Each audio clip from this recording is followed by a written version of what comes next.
Bon, ben bonjour tout le monde. Je ne vais pas parler trop proche du micro pour ne pas vous briser les oreilles. J'ai une réputation de grosse voix. Donc, Rémi Villeneuve, je me présente, gestionnaire initiative de formation chez Technocompétences. Beaucoup de visages familiers déjà dans la salle, fait que content de vous revoir tous. Pour les nouveaux venus, ben, bienvenue. J'ai bien hâte de vous jaser plus longuement. Dans le fond, je voulais aujourd'hui, je vais être très bref, simplement petite chose pour introduire notre panel, nos panélistes. On est rendu à la deuxième activité du parcours 3, donc des Labs RH 2017, intitulée « Les leaders de demain pour les équipes d'aujourd'hui ». Donc, autant les nouvelles générations qui sont branchées 24/7, l'accélération des communications, nouveaux outils de collaboration, le développement de la culture agile, tous ces éléments-là amènent des changements importants, comme vous le savez, en gestion des ressources humaines et en leadership. On va avoir la chance d'aborder ces changements-là aujourd'hui avec notre panel d'experts et de gestionnaires d'entreprise pour pouvoir un peu vous inspirer puis vous parler de ce qui se passe dans les entreprises qui, on pense, qu'on a choisi parce qu'ils font bien les choses et qui font d'autres choses moins bien, d'ailleurs. On pourra aborder ça aussi ensemble. Dans le fond, pour la majorité d'entre vous, vous avez assisté au webinaire de lancement qui se voulait un webinaire assez léger pour permettre d'introduire la question de tout ce qui est tendance en leadership et de pouvoir ouvrir un peu, partir sur une base commune de réflexion. Le panel aujourd'hui se vise un peu plus d'appropriation par rapport à des pratiques réelles du secteur. On a également une vision un peu plus au niveau de la recherche qui se fait dans ce domaine-là et au niveau de l'analytique qui, comme vous le savez, est transversale comme thème à tout ce qu'on fait en ce moment.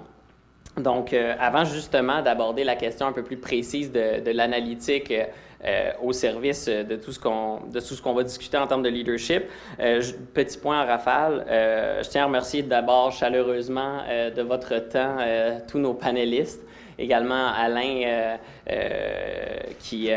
Baudouin, qui est notre chef de pratique pour ce parcours-là. Donc, merci beaucoup. Ensuite de ça, également, super important, vous allez voir, ça se veut une approche très discussion et pour que ça fonctionne, la discussion, ben, ça prend 2 personnes. Donc, hyper important d'amener vos questions, de ne pas vous gêner. Alain va être là pour ça également, elle va se promener tout le temps. Fait que sentez-vous bien à l'aise. On a en masse de temps pour les adresser, ces questions-là, puis s'assurer que vous quittiez ici avec votre question prioritaire et qu'on puisse l'adresser ou du moins vous donner des pistes par rapport à ça avec nos panélistes. Le hashtag LabRH 2017 pour parler de l'événement. Donc, si jamais vous êtes des fans de Twitter, vous gênez pas. Et sinon, ben voilà, sans plus tarder, dans le fond, je vais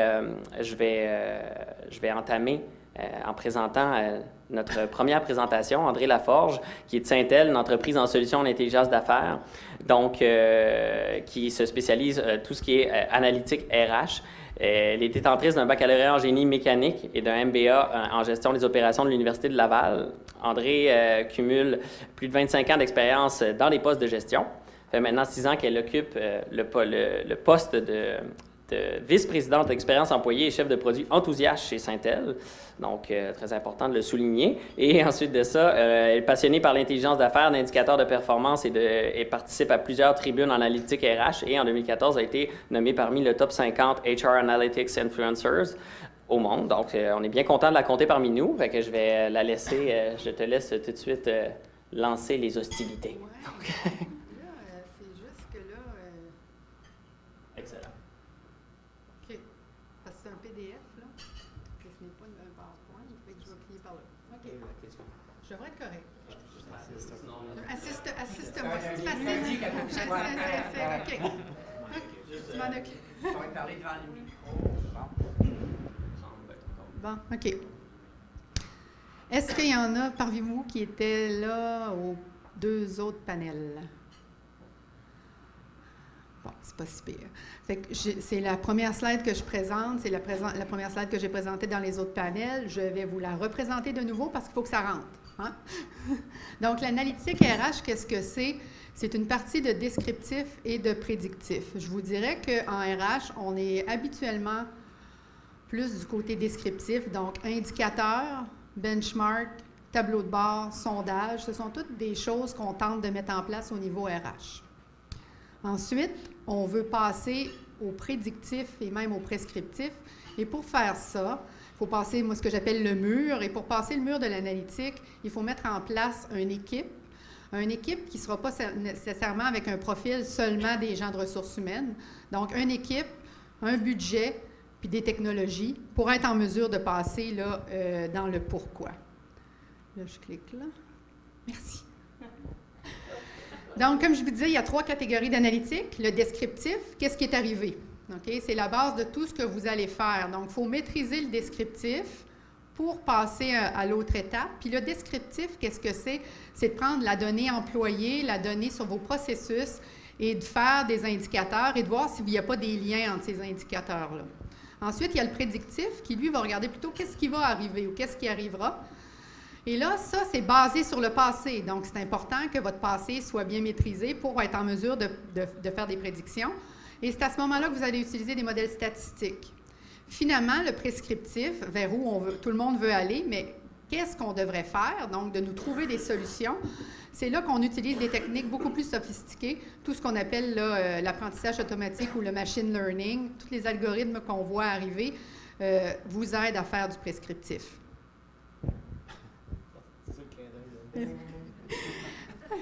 Bon, maintenant, si demain vous voulez vous lancer en analytique RH, on me demande souvent qu'est-ce que je devrais apprendre, qu'est-ce que je devrais maîtriser. Fait que les connaissances que vous devez avoir, c'est des bonnes connaissances en RH et en processus RH. Okay? Ça, c'est la base. Pour être en mesure d'analyser faire de l'analytique RH, il faut connaître les RH. C'est pour ça que des fois, quand on amène quelqu'un, un scientifique de données en RH, s'il n'est pas bien guidé, il peut sortir toutes sortes de résultats qui n'auront aucun sens. Donc, c'est bien important de bien connaître les processus et bien connaître les RH à fond. Le deuxième step de connaissance que vous devez avoir, c'est connaître tout ce qui est mesurable en RH. Et là, moi, j'ai trois champs où vous devez connaître. C'est connaître tout ce qui est en lien avec vos employés. Donc, ça, c'est là qu'on rencontre tous les indicateurs les plus traditionnels. Tout ce qui est en lien avec vos employés, avec vos processus. Il faut comprendre qu'un processus RH, il y a une entrée, il y a des étapes, puis il y a une sortie. On collecte de l'information tout le long du processus. Et aussi, tout ce qui est en lien avec vos initiatives, vos programmes, vos politiques RH. Donc, être en mesure de mesurer si une initiative ou une politique ou un programme RH ajoute de la valeur à votre organisation, si c'est rentable pour votre organisation, si ça donne de quoi. OK? La troisième affaire que vous devez connaître, c'est vos systèmes d'information RH. C'est la source de toutes vos données. Donc, il faut que vous connaissiez votre système d'information RH. Il faut que vous sachiez si la donnée qui est dans votre système d'information RH, elle est bonne, si elle est propre. Donc, c'est important, un autre type de connaissance à avoir. Finalement, les deux dernières, c'est des connaissances en statistique, donc être en mesure de faire la différence entre une variable indépendante et une variable dépendante, connaître les régressions, les coefficients de corrélation, tous ces trucs-là, ce serait quelque chose que vous devriez maîtriser. On peut comprendre que quelqu'un en RH, ce n'est pas nécessairement son trip de faire ça. Dans ce temps-là, vous allez vous chercher quelqu'un qui maîtrise ces méthodes-là. Finalement, c'est de connaître tout ce qui est en sciences de données. Donc, tous les modèles scientifiques, quand on met en place un modèle, comment on le valide, comment ensuite on le déploie. Donc, d'être en mesure de connaître tout ce qui se passe en sciences de données. Fait que si vous maîtrisez tout ça, vous êtes bon pour vous lancer. Mais n'attendez pas de maîtriser tout ça pour vous lancer non plus. Hein? On peut commencer demain, ça se fait très bien. Maintenant, un gros problème qu'on a en RH, c'est des définitions communes. Puis là, je vous ai fait un petit exemple avec le taux de roulement. Le taux de roulement, c'est l'indicateur qu'on a choisi, taux de roulement volontaire, pour le panel numéro 3. Ici, j'ai deux compagnies qui mesurent toutes les deux le taux de roulement. Et là, compagnie Acme appelle la compagnie YOLO, puis elle dit « C'est quoi ton taux de roulement? » L'autre, il dit « Moi, c'est 10,9 », l'autre, il dit « C'est 8,9 ». Ça a l'air bien beau comme ça. Acme, elle se retourne chez eux, elle dit « Moi, je suis bonne. » Finalement, je vais être capable. Si on regarde la formule de calcul Mais on se rend compte que Acme, elle, son taux de roulement, elle mesure sur le nombre de démissions, sur le nombre de périodes, le nombre d'employés à la fin de la période.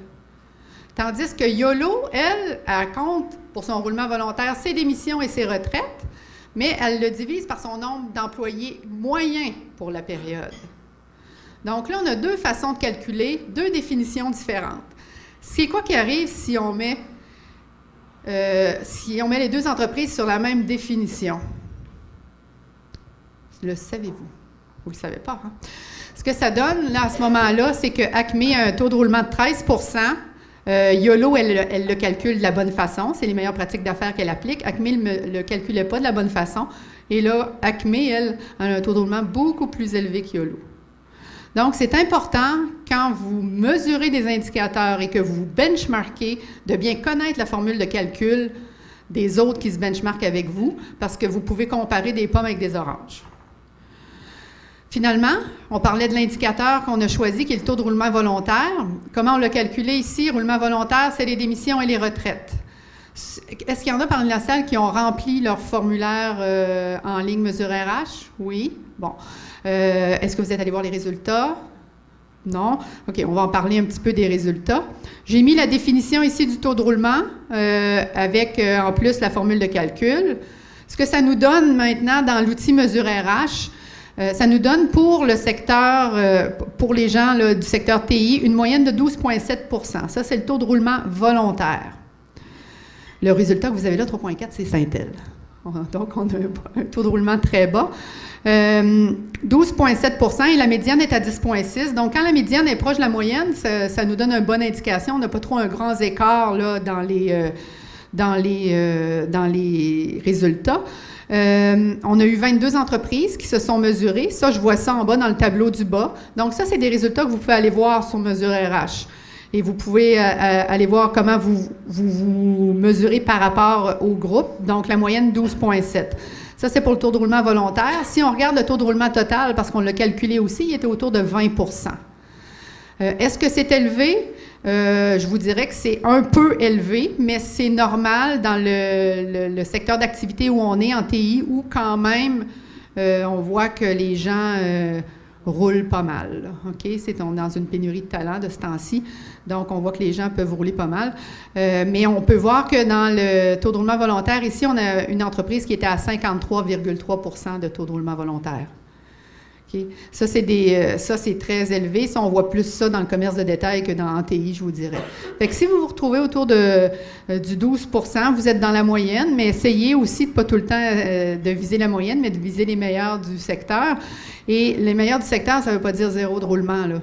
Zéro de roulement volontaire, c'est pas très bon non plus. Ça veut dire qu'il y a du monde qui ne partent pas, qui devrait partir, parce que c'est pas vrai, hein, que tout le monde est bon puis que tout le monde est beau. Fait que voilà. Ça fait le tour de ce que je voulais vous parler ce matin. Fait qu'on va laisser la place à Alain. Peut-être juste voir avant s'il y a des questions pour André sur le volet des analytiques avant qu'on rentre dans l'introduction avec nos panélistes. C'est bon? S'il y en a en cours de route, gênez-vous pas. OK? J'aimerais ça. C'est bon. Il y a du monde à distance. Oui, c'est ça. Du monde à distance, alors il faut que je parle à mon micro. Okay. J'aimerais ça juste que nos trois panélistes s'introduisent en quelques histoires courtes, là, genre sommaire très, très exécutif. Hein? Ouais. Oui? Oui, bonjour tout le monde. Michel Costet, je suis professeur à HEC Montréal en gestion des ressources humaines. Domaine d'expertise, essentiellement, c'est l'analytique ressources humaines.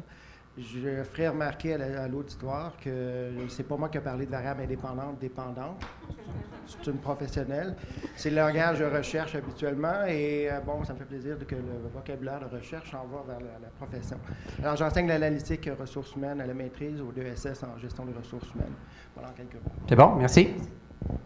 Bonjour, mon nom c'est Isabelle Thériault, je suis directrice culture et talent chez Spiria, une compagnie qui fait du développement de logiciels sur mesure. Donc, ça fait à peu près 2 ans que je suis là et la compagnie existe depuis 2003. Merci. Bonjour, je m'appelle Maxime Boissonneau, je suis associé chez Gsoft, une compagnie qu'on a créée là, en 2006 en fait. Je suis ici pour vous partager les bons coups qu'on a faits, les mauvais coups qu'on a faits, les fails que j'ai faits dans dans mon humble expérience. Donc, même dans le cadre de ce qu'on va dire, j'espère vous partager un maximum d'informations. Mais si vous avez des questions, n'hésitez pas. Ça va être en toute transparence que je pense que tout le monde n'hésitera pas à y répondre. OK, merveilleux. Alors, écoutez, je vous propose le chemin sur lequel on va travailler ensemble. C'est que j'ai une série de questions qu'on va adresser directement aux panélistes, puis qui vont pouvoir vous partager leurs histoires. Ça, c'est une chose. Mais en même temps, comme tu le disais, Maxime, justement, on a vraiment besoin de votre participation avec vos questions. Fait que, donc, pour être sûr qu'ils sortent, là, moi, je vous laisserai une petite minute. Juste une petite minute pour regarder, là, OK, c'est quoi, vous voulez repartir avec quoi? S'il y avait une seule question auquel vous voulez avoir une réponse aujourd'hui, on a une équipe de rêves, fait qu'on est en mesure de réaliser tous vos rêves, ou presque. Mais si jamais on ne peut pas aujourd'hui, faites-vous-en pas, on va trouver le moyen de le faire demain. Fait que je donne une petite minute, vite, pour essayer de voir c'est quoi la question qui vous vient, la déposer. Je vais en prendre 2, 3 pour nous aider, là, pour être sûr qu'on ne se perde pas de vue. Ouais? Oui, ça, c'est supposé travailler. C'est ça l'idée. Là. Oui, donc on va en prendre quelques-unes comme ça, puis après ça, au fur et à mesure, on va les ramasser. Là, mais... Oui, vas-y, Catherine. Alors, ça s'adresse à monsieur ici, le département. Exactement. J'ai rencontré la semaine dernière une consultante en rémunération qui me disait c'est pas facile de travailler dans les entreprises en TI parce que ce sont des jeunes qui gèrent ça, qui deviennent rapidement des gestionnaires. Et nous, quand on est les RH, on essaie de faire la gestion de changement, de tenter d'amener des choses, on se fait comme un peu, regardez-nous, on a tout ce qu'on fait en ligne, alors, vous parlez de dire que vous partagez vos forces et vos éléments qui ont moyennement fonctionné. Qu'est-ce que vous dites à ce commentaire-là? Si tu me permets, on va juste les ramasser, mais pas y répondre tout de suite. Garde-la, OK, en tête. Okay, c'est beau? Hein? Je leur ai dit que j'allais jouer un peu le contrôleur de la pièce, OK? Donc, pas le perdre, dans le fond, juste... Ça va me laisser le temps d'y penser. Ah, c'est ça, parfait, merveilleux. Oui? Les gens aussi doivent parler en micro, fait que juste de promener, vous allez voir. Oui, merci beaucoup. Oui, c'est ça. Est-ce qu'il y a une autre question qui vient, là? Tu es à distance? Est-ce qu'il y a du monde en mode web là, qui ont aussi des questions? Donc, je veux juste voir. Oui, vas-y. Bonjour, Lynn Gros de chez Atmanco. Moi, ma question, c'est par où on commence? Quand nous autres aussi, on est une start-up, dans le fond, une trentaine, quarantaine d'employés. Puis, c'est de passer par les finances ou l'équipe de direction ou comment on fait pour implanter ça, pour que ce soit, parce qu'au début, on est toujours trop débordé. Ça fait que, tu sais, de mettre ça de l'avant puis de mettre des choses en place, là, c'est pas facile. Quand tu dis implanter ça, tu parles de quoi? Tu parles des analytiques? Tu parles, dans le fond, juste pour vérifier. Là. Des indicateurs ou des mesures. OK. Par où on commence? OK, parfait. Fait que dans le fond, à partir de vos expériences, tantôt, perdez pas de vue cet élément-là. Est-ce qu'il nous reste... j'en prends une dernière, OK, avant qu'on puisse rouler, là, OK? Oui. Moi, j'ai juste une question. Oui, excusez. Parce qu'on a, moi j'ai 6-7 gestionnaires en TI dans l'entreprise où je travaille. Et puis, bon, je vais participer à plusieurs événements comme ça pour les aider.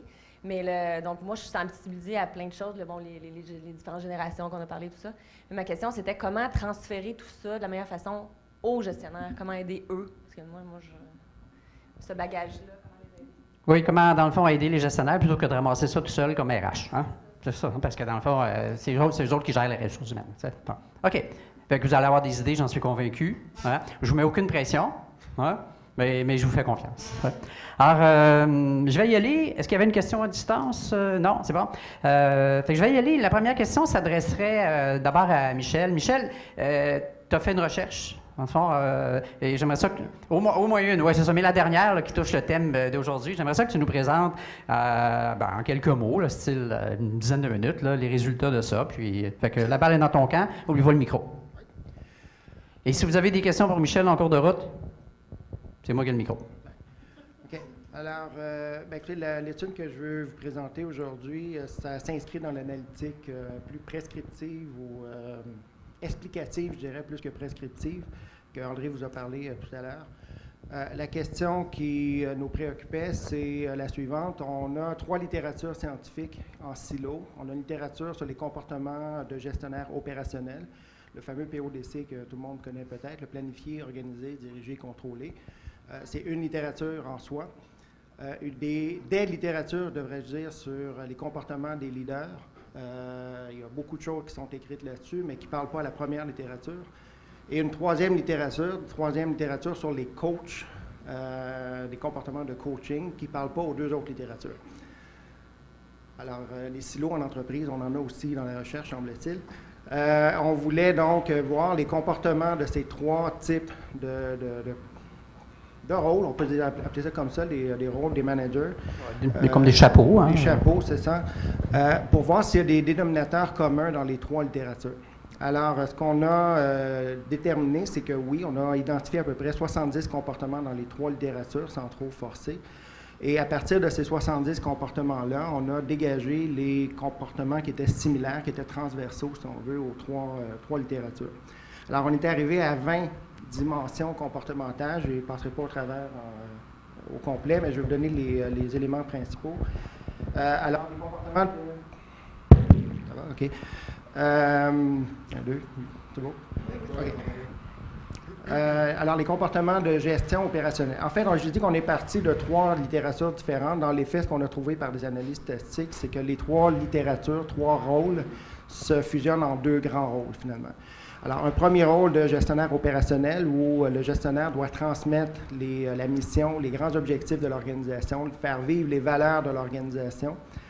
Il doit planifier, doit faire une espèce de plan de match de ce qui est à faire dans l'organisation, que ce soit un projet, que ce soit un produit à faire, ou un service à livrer, etc.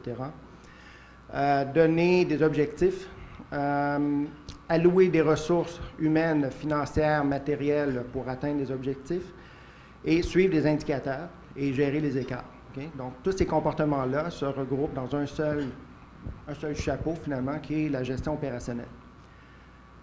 Par la suite, vous êtes très studieux, tout le monde prend des notes, c'est bien. Est-ce qu'on peut suivre à distance? Les gens prennent des notes à distance, oui? Un, deux, non, OK. Parfait.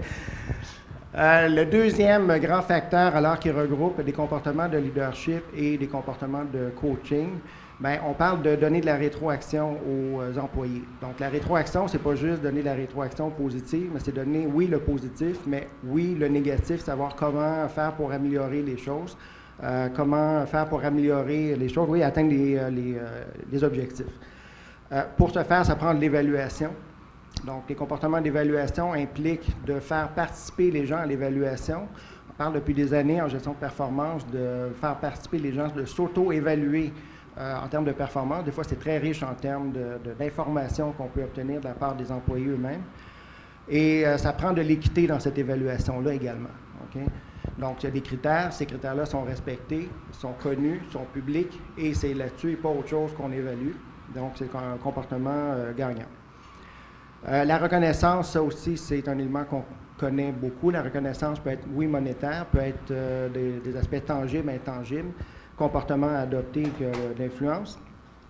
Le leader qui agit en modèle aussi, c'est quelque chose qui est gagnant également. Habileté, donc donner des opportunités de participer, collaborer, faire collaborer dans différents processus de décision, assurer un développement professionnel, que ce soit par la formation formelle ou informelle. Je pense que le deuxième panel a parlé des différents types de formation. Oui, tout à fait. Donc, avec notre ami Jean-Philippe Bradette. Okay. Très important, l'humilité, l'importance de l'humilité. Un gestionnaire ne doit pas s'approprier les réussites de tout le monde aux dépens de ses employés. Il doit reconnaître la part de ses employés dans les succès. En même temps, il ne doit pas négliger sa propre contribution. L'humilité, c'est des deux processus. Reconnaître la contribution des autres, mais aussi sa propre contribution. Soutenir les employés, utiliser les forces des employés. Et ça, c'est un élément important dans le facteur leader-coach, confronter les employés problèmes. Donc, on ne peut pas avoir le type de leadership laisser faire, où on laisse aller les choses, on laisse aller les conflits. Ça ne peut pas fonctionner. Si on a des employés problèmes, il faut y faire face en tant que leader. Et dernier comportement, esprit d'équipe. Alors, je rappelle encore une fois, il y a deux grands composants, gestionnaire opérationnel et gestionnaire coach. Hop, tiens, je peux donner celle-là. Okay. Ça marche. Alors, pourquoi c'est intéressé à ces comportements-là? Vous vraiment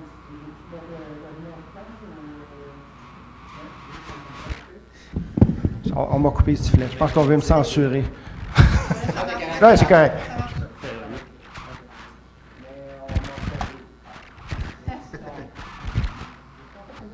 Alors, regarde.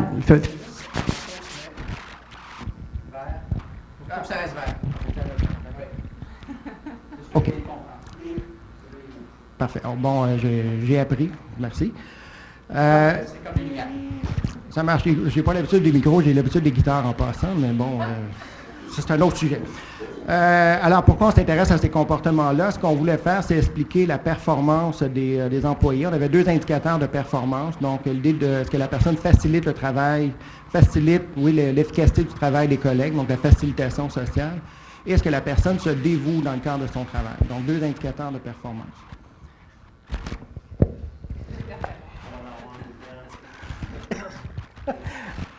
Donc, 2 indicateurs de performance et un 3e indicateur qui est un indicateur d'épuisement chez les employés, donc un indicateur d'épuisement professionnel. Et cumulés ensemble, ça donne des indicateurs finalement de performance durable. C'est bien de vouloir faire performer les employés. Encore faut-il qu'ils soient capables de maintenir cette performance-là dans le temps. Alors, à votre avis, est-ce que lequel des 2 facteurs, le comportement de gestion opérationnelle, qu'on va dire, ou les comportements de leader et coach ont le plus d'influence sur les 3 indicateurs, à votre avis? Pardon? Leader et coach? Oui, donc je vais te demander de répéter pour nos amis à distance. OK. De répéter la question? Non, juste répéter la réponse. Donc, mais c'est tu viens de OK, ça marche. Excellent, c'est excellent. OK, ça marche. Donc, leader et coach. Leader et coach, oui. Et les comportements opérationnels n'ont pas d'incidence sur les indicateurs? Je ne sais pas ce que tu as dit. Mais ce qui a le plus d'importance, c'est leader et coach. OK? Ça a un impact sur la motivation. OK? Est-ce que tout le monde est en accord, en désaccord? On va laisser le fait que oui. On fait des OK. Bon, tout le monde est en accord. Alors, les comportements opérationnels ont une influence sur les indicateurs de performance durable, surtout sur les indicateurs de performance. Ça n'a aucune incidence sur l'épuisement professionnel. Mais c'est un levier qui est quand même léger. Les corrélations sont autour de 0,15, 0,20. Okay? Alors que les comportements des coachs ou des leaders c'est des leviers beaucoup plus importants sur les 3 indicateurs, performance, les 2 indicateurs de performance et l'indicateur d'épuisement. Donc, plus les comportements sont adoptés, plus il y a de performance et moins il y a d'épuisement. C'est la conclusion auquel on arrive dans le cadre de cette étude. Dans le cadre de l'étude, dans le fond, tu as nommé qu'il y avait une vingtaine de comportements, là, c'est ça? Oui. OK. Mon sentiment, quand tu les as lus, c'est qu'il y en avait beaucoup plus du côté leader ou ils sont équilibrés? C'est juste que tu as mis plus d'emphase sur ceux du côté leader? On parle de 3 littératures. On avait un relatif équilibre entre les 3 littératures. Évidemment, quand on fait des analyses de regroupement, les comportements opérationnels sont en minoritaire par rapport aux 2 autres facteurs où il y a beaucoup plus de comportements. Excellent, merci. Je relancerai la balle à nos 2 autres panélistes. Donc, Isabelle, quand tu entends ces éléments-là, c'est quoi le lien que tu fais avec votre réalité chez vous? Puis Maxime, évidemment, tu as encore un peu plus de temps qu'Isabelle pour y penser. Fait que, ça va être là juste un coup, après ça va être l'inverse. OK. Donc, je parle un peu de comment chez nous ce rôle-là se traduit et tout ça. Bon. Donc, chez nous, chez Speria, on a implanté une structure matricielle l'an passé. Puis, dans le cadre de cette implantation-là, il a fallu créer des rôles de gestionnaires aussi. Donc, il y a eu plus de gestionnaires. C'était des gestionnaires qui étaient des développeurs à la base, qui sont devenus des leaders, coachs. Donc, c'est sûr que le côté opérationnel, je pense qu'ils sont capables de beaucoup plus le maîtriser et de le faire vivre auprès des employés parce que c'est très rationnel, concret. Il y a des objectifs à atteindre, il y a des indicateurs de performance. Mais tout le côté coach, leader, là, c'était le soft skills qu'il fallait développer. Mais notre rôle de gestionnaire de talent, qui s'appelle chez nous, comprend exactement ces 3 composantes-là. Puis c'est sûr que ces 3 composantes qui sont super importantes et qui sont imbriquées les unes dans les autres. Fait que je vais y revenir tantôt un peu plus en détail pour que tu nous reparles Oui. de cette notion-là de gestionnaire de talent. Je repasserai la balle à Maxime 30 secondes. Donc, juste pour dire, Maxime, quand tu entends les statistiques, les informations de l'étude, ça résonne comment chez vous? Chez nous, ça fait totalement de sens. D'un point de vue opérationnel, on devient souvent un peu plus directif. Puis, chez nous, on a des gens en fait qui sont assez jeunes, une équipe qui avoisine les 28, 29, 30 ans de moyenne. C'est des gens à qui j'ai un immense respect. Vraiment, si vous me demandez ce quoi je suis le plus fier, c'est l'équipe qu'on a. C'est des A+, là, comme je peux appeler, des A+, qui sont aussi autodidactes. Donc, d'arriver d'une façon opérationnelle, de les manager, de les micro-manager ou quoi que ce soit, ça crée des frictions incroyables. Donc, c'est d'amener des idées, des outils, des choses qui vont nous permettre de vraiment axer sur le résultat de ce qu'ils font. Puis, une chose que, comme on discutait tantôt, The Journey to Make It Happen ne me regarde pas. Ça a été quand même une transition qui a été non naturelle, même dans mon cas, ou pour plusieurs gestionnaires, justement, qui passent d'un... J'étais un expert, dans le fond, dans ce que je faisais, un one-man show, à passer dans le fond, un gestionnaire où tu gères des personnes et tout. Puis c'est un problème aussi qu'on a, comme je pense, dans plusieurs entreprises. On a des stars qui travaillent dans leur domaine, exemple dans le marketing, dans la vente ou au niveau du développement logiciel, et qui deviennent des gestionnaires d'humains, qui deviennent des gestionnaires d'autres personnes qui sont aussi des A+. Puis je trouve ça non naturel. On devrait trouver une façon de faire un career path, j'ai beaucoup d'anglicisme, mais un alignement de carrière, pardon, qui était un cheminement de carrière, ou une prochaine étape qui n'est pas nécessairement de devenir un manager qui a géré des humains, à gérer des équipes. On en discutait tantôt, c'est un peu comme si je suis expert au hockey, puis mon prochain step, parce que je suis rendu vraiment bon au hockey, c'est... je sais pas, je m'en vais à la pétanque. C'est deux rôles qui sont tellement différents. Si on a envie de faire puis de développer ces compétences-là, good. Sinon, il faut s'assurer en tant qu'entreprise, en tant que manager, en tant que leader, de donner les bons outils à ces gens-là, les bonnes formations pour les épauler. Sinon, malheureusement, comme je pense que plusieurs d'entre vous le savez déjà, la plupart des gens qui quittent leur entreprise ne quittent pas l'entreprise, mais quittent leur manager. Puis ça fait très mal à une entreprise. Donc. Oui, tout à fait. Fait que ce que j'entends dans ce que tu nommes, c'est que le focus au niveau des gestionnaires chez vous est mis vraiment dans le focus leader, coach, versus dans le focus gestion des opérations, où la gestion des opérations, dans le fond, on demande aux équipes de s'en occuper. Là. Je me trompe? Non, c'est totalement ça. En fait, on veut responsabiliser les gens, on veut responsabiliser les équipes. C'est quelque chose qui... C'est externe, c'est dehors, c'est pas les micros. Ah, OK, d'accord, merci. On veut responsabiliser les gens. C'est quelque chose qui est difficile. Des fois, on se dit, ben là, si je m'occupe pas de ça, j'aurai plus de contrôle. Puis qu'est-ce que je vais faire, moi, en tant que je suis le manager sur mon titre, quoi que ce soit.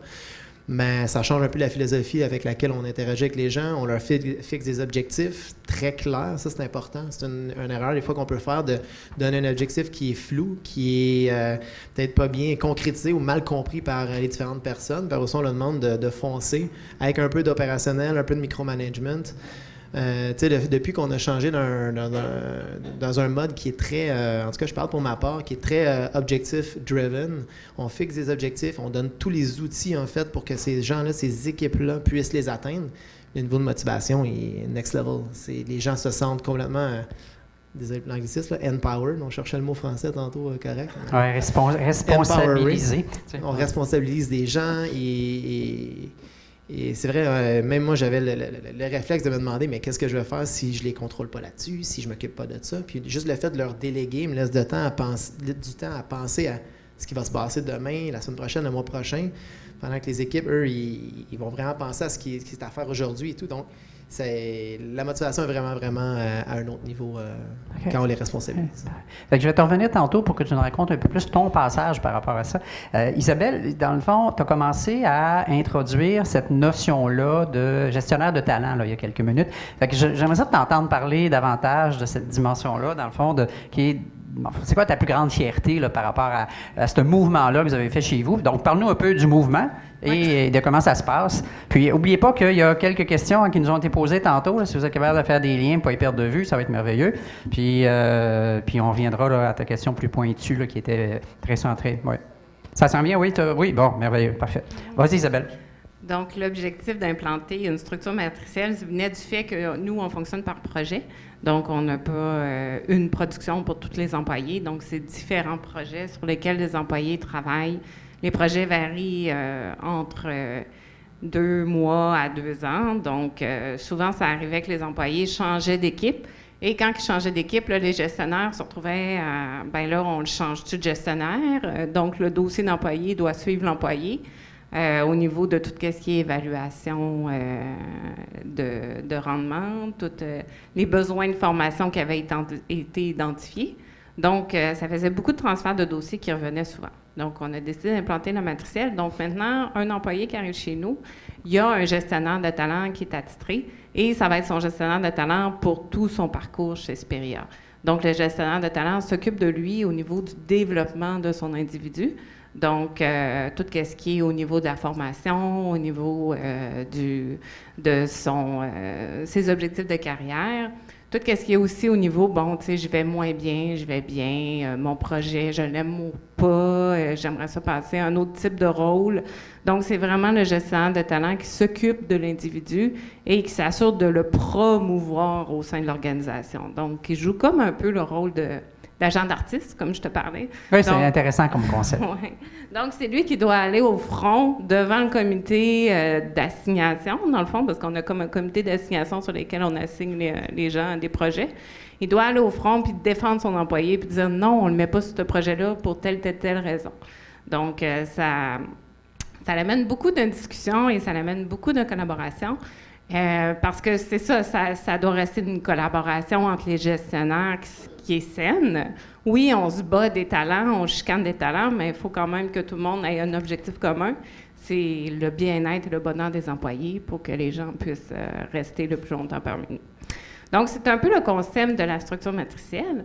Et pour arriver à justement que toute cette collaboration-là et cette communication-là se fasse et que les gestionnaires se co-développent entre eux, on a une rencontre à toutes les semaines qui dure d'1 heure à 2 heures, ça dépend des enjeux, au cours de laquelle chaque personne partage ses expériences. Donc, moi, cette semaine, il m'est arrivé telle situation, j'ai réagi de telle façon. Vous, mes collègues, comment auriez-vous réagi à cette situation-là? Puis on fait beaucoup de co-développement à travers ça. Moi, mon rôle comme personne RH dans l'organisation, oui, tu sais, je m'occupe de tous les programmes RH, de toutes les politiques et de tout ça, mais je fais beaucoup de coaching de gestionnaires. Étant donné que c'est des gestionnaires aussi qui sont jeunes comme gestionnaires, qu'on peut dire un peu juniors. J'en ai des plus seniors, mais plus juniors. Donc, je fais beaucoup de coaching. Je les rencontre à tous les mois pour parler justement de leur situation par rapport à leurs employés. Comment ils peuvent faire évoluer un employé. Comme là, exemple, j'ai un gestionnaire qui est très aguerri. C'est un de mes gestionnaires les plus seniors. Et là, il y a un haut potentiel dans son équipe. Puis là, ça, c'est tout un défi de gestion parce qu'on parle souvent des employés qui sont contre-performants ou, bon, tu sais, qu'on a de la misère un peu à les empowerer, là, comme on disait. Mais là, quelqu'un qui a vraiment beaucoup d'initiatives, ça demande aussi beaucoup d'énergie pour savoir comment on va bien l'encadrer, comment on va bien développer son potentiel pour que ça soit aussi rentable, c'est peut-être pas le bon mot, là, mais pour l'organisation autant que pour lui. Oui, pas que son ego domine trop, mais que ça soit plus un écho qui domine. Oui, exactement, c'est un bon... Ouais. OK. Donc, quand vous avez fait ce passage-là au concept de gestionnaire de talent, là, comment ça a réagi sur le terrain? Eh, my God! Donc, j'imagine que vous avez fait toute la gestion de changement aussi dans vos organisations. Donc, vraiment, le nerf de la guerre, c'est la communication.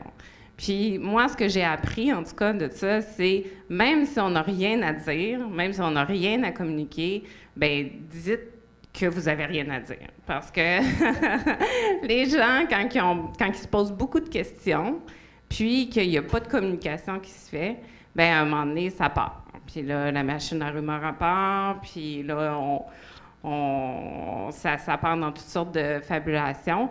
Donc, justement, pour calmer ce que les gens pourraient s'imaginer comme de pire, puis l'être humain, on dirait qu'on a toujours tendance à s'imaginer que ça va être pire plutôt que ça va être positif. Donc, on est mieux de devancer les communications, même quand on n'a pas de choses très, très concrètes à annoncer. Oui, le vide fait de l'espace aux créatifs. Puis on sait que dans le monde des TI, des technologies, il y a énormément de créatifs. Donc, on peut s'inventer n'importe quoi. Puis, dans le fond, ça fait 1 an et des poussières que c'est implanté. Et là, j'en mesure vraiment les résultats positifs. Ça fait qu'il faut se laisser le temps aussi. Tu sais, c'est pas « OK, go, on implante, puis ça va être merveilleux ». Il faut se laisser le temps. Ça a quand même pris 1 an avant que, là, l'huile, tu sais, c'est huilé, là. Je sens qu'il y a moins de sable dans l'engrenage qu'il y en avait. OK, parfait. Est-ce que vous avez des questions, réactions pour Isabelle? Oui, vas-y, j'arrive. Bonjour, Christophe Mazurel de Lynx. Ma question est justement, quel mécanisme vous avez mis en place pour matcher le gestionnaire de talent avec le bon employé? Parce que c'est une relation qui est assez intime dans le temps, donc comment s'assurer qu'il y a le fit? Oui. Donc, nous aussi, dans l'implantation de cette matricielle-là, on voulait couper les silos. Donc, ceux, supposons, qui étaient plus d'une technologie, supposons, qui étaient plus web ou d'autres qui étaient plus mobiles, on voulait couper les silos pour que tout le monde se mélange. C'est sûr qu'on a quand même considéré le fait qu'il y avait des gestionnaires, que ça faisait longtemps qu'ils suivaient des employés, puis qu'il y avait une relation qui existait déjà. C'est que ça, c'est sûr qu'on n'a pas touché à ça, puis on a gardé les gens qui avaient déjà une bonne relation. On en parlait aussi tantôt au niveau de la crédibilité que les gens en TI accordent beaucoup de crédibilité à leur gestionnaire par rapport à la technologie que le gestionnaire va maîtriser. Ça fait que ça, les gens qu'on savait qu'ils étaient plus de ce type-là, c'est sûr qu'on on les a mis sous un gestionnaire qui était très, très expert, disons, au niveau du développement. Ça fait qu'on a vraiment fait ça d'une façon très, très, dans le fond, analytique, là. On a vraiment analysé tous les profils, tous les types de gestionnaires. Puis, on a rencontré chaque personne une à une pour lui annoncer, bon, ben voici, c'est ton nouveau gestionnaire. Ça convient pas. Ça fait que c'est sûr qu'après avoir rencontré tout le monde, on a refait d'autres changements. Puis, c'est comme ça que ça s'est fait. OK, fait que vous avez fait comme un peu une agence de rencontre avec, pour plugger les artistes aux bonnes places, là, quelque chose de même. Là, okay? C'est intéressant. André, est-ce que tu voulais ajouter quelque chose? J'ai une question. Oui. Un gestionnaire de talent a combien de personnes sous lui? Là, bonne question, c'est le fun. Donc, un gestionnaire de talent a en moyenne 12 personnes sous lui. Et gestionnaire de talent peut avoir des gestionnaires de talent adjoints sous lui. Donc, ça, c'est la relève. Ça fait que dans notre plan, on a prévu aussi faire la relève de gestionnaire.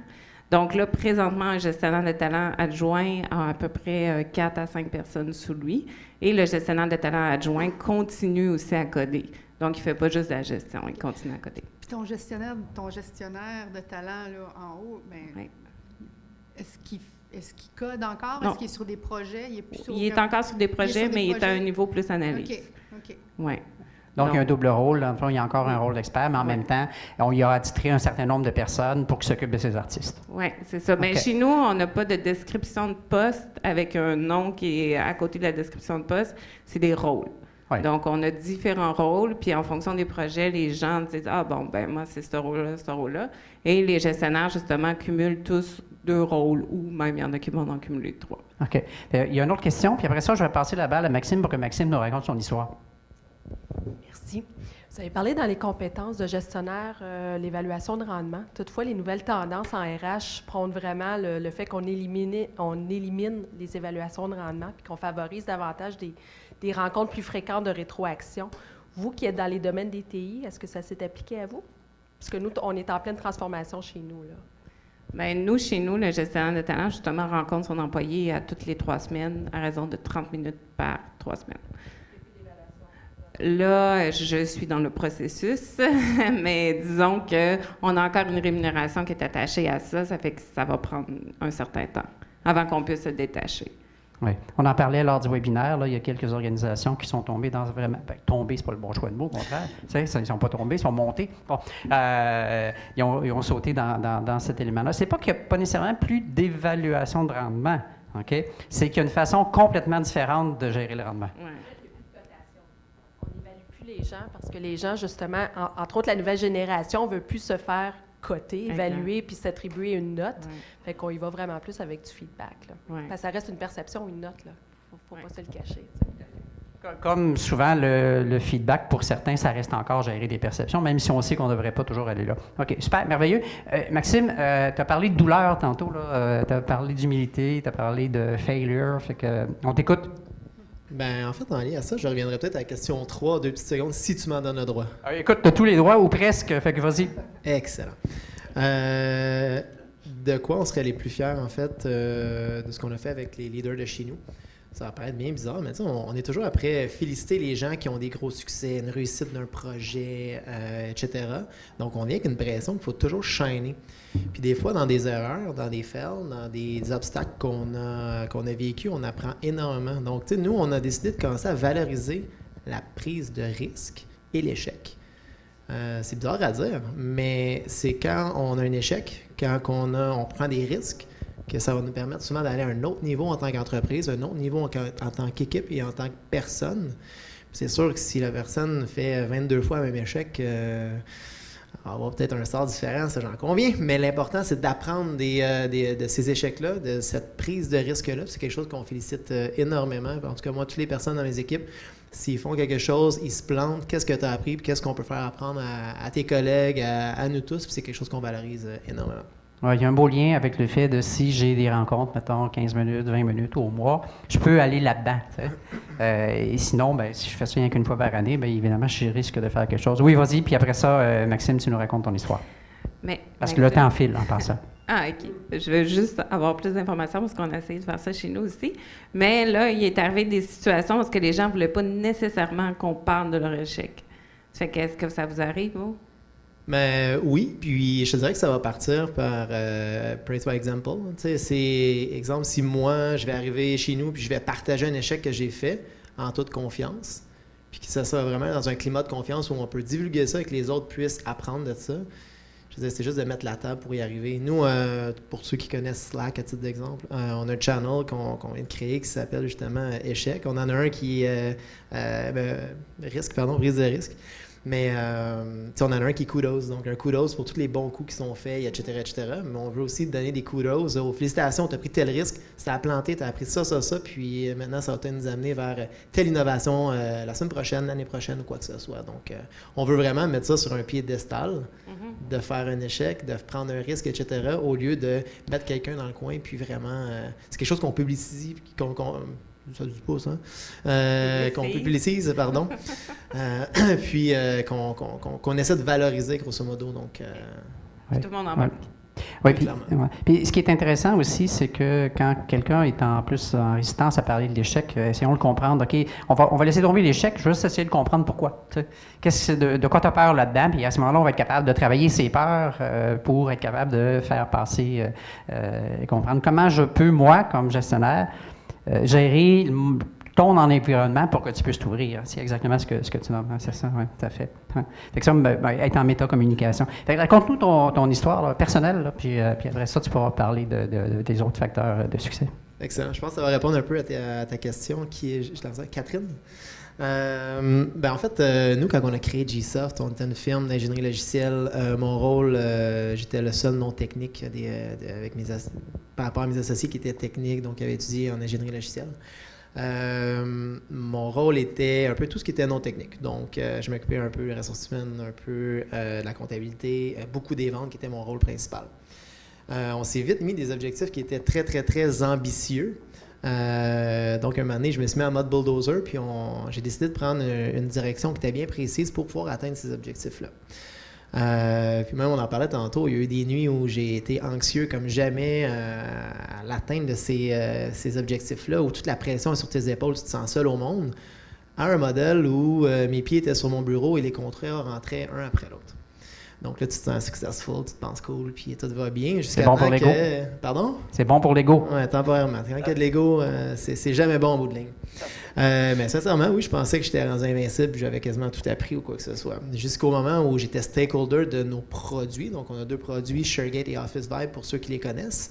Et j'ai décidé d'aller travailler côté produit. J'ai passé, dans le fond, de quelqu'un qui était un one-man show, qui développait un peu toute la clientèle au Québec, dans un mode service, à gérer des équipes qui parlent à des clients, grosso modo. Fait que là, je suis passé d'un expert dans mon domaine à... je m'auto-promote, puis je commence à gérer des gens. J'ai fait toutes les erreurs inimaginables d'un gestionnaire qui est nouveau gestionnaire, peut-être peu épaulé aussi à l'époque. Là, on n'avait pas les mécanismes qu'on a aujourd'hui, puis encore là, on est loin d'être parfait. Je pense qu'on s'est amélioré depuis le temps. Et j'ai vite réalisé que ce qui m'a permis d'avoir un certain succès, de passer du point A au point B, c'était vraiment pas la même recette de passer du point B au point C. Donc, j'ai été très micromanager. J'étais derrière tous mes employés, je leur mettais une certaine pression, etc. Donc, c'est en toute sincérité, c'est ce qui s'est passé, jusqu'à temps que moi-même, je m'épuise, parce que j'avais un peu la pression, comme on parlait tantôt, d'être meilleur que tout le monde. Je devais être meilleur que tous mes employés, je devais être meilleur d'eux dans tout, les guider dans tout, pas être un coach, mais plutôt être quasiment le dieu en avant d'eux autres qui vont leur donner le chemin parfait pour s'y rendre. Ça, le super-héros. Ouais, kind of, tu sais. Et je me suis complètement brûlé à faire ça, jusqu'à temps que je tombe dans un côté qui est complètement macro-management, axé sur le résultat. Il y a plusieurs personnes que j'avais peut-être fait des erreurs aussi au niveau des embauches qui venaient peut-être pas pour les bonnes raisons chez nous. Pour ceux qui nous connaissent, on a des parties de Noël qui sont un peu différents. On a on a plusieurs choses qui sont peut-être un petit peu différentes à l'industrie dans laquelle on se différencie. Puis, ça va amener que j'avais peut-être pas l'équipe que je devais avoir, grosso modo. Puis, je me suis assuré de deux choses, en fait, quand j'ai rebâti mon équipe. De un, que chacune des personnes que j'embauchais ait un growth mindset. Est-ce que c'est familier pour tout le monde, le principe d'un growth mindset? Et deuxièmement, c'est que chacune des personnes que j'embauchais, pour ce qu'elle avait à faire, qu'elle soit de loin meilleure que moi. Donc, j'ai arrêté de me mettre une pression d'être meilleur que tout le monde, mais plutôt de donner le bon chemin à toute mon équipe, donner les bons objectifs et les challenger sur ce qu'ils ont à faire. Puis maintenant, je les challenge, je les coach, mais ils sont techniquement meilleurs que moi dans ce qu'ils ont à faire. Donc, ils sont responsables de leurs résultats, que oui, je vais leur donner, leurs objectifs, en fait, que je vais leur donner, mais eux, ils sont responsables de leurs résultats en lien à ces objectifs-là qui sont imputables et qu'ils ont acceptés, en fait. C'est un autre les objectifs, on ne les met pas dans la gorge, en fait, de nos employés. Ils participent, dans le fond, vraiment au descriptif des objectifs annuels.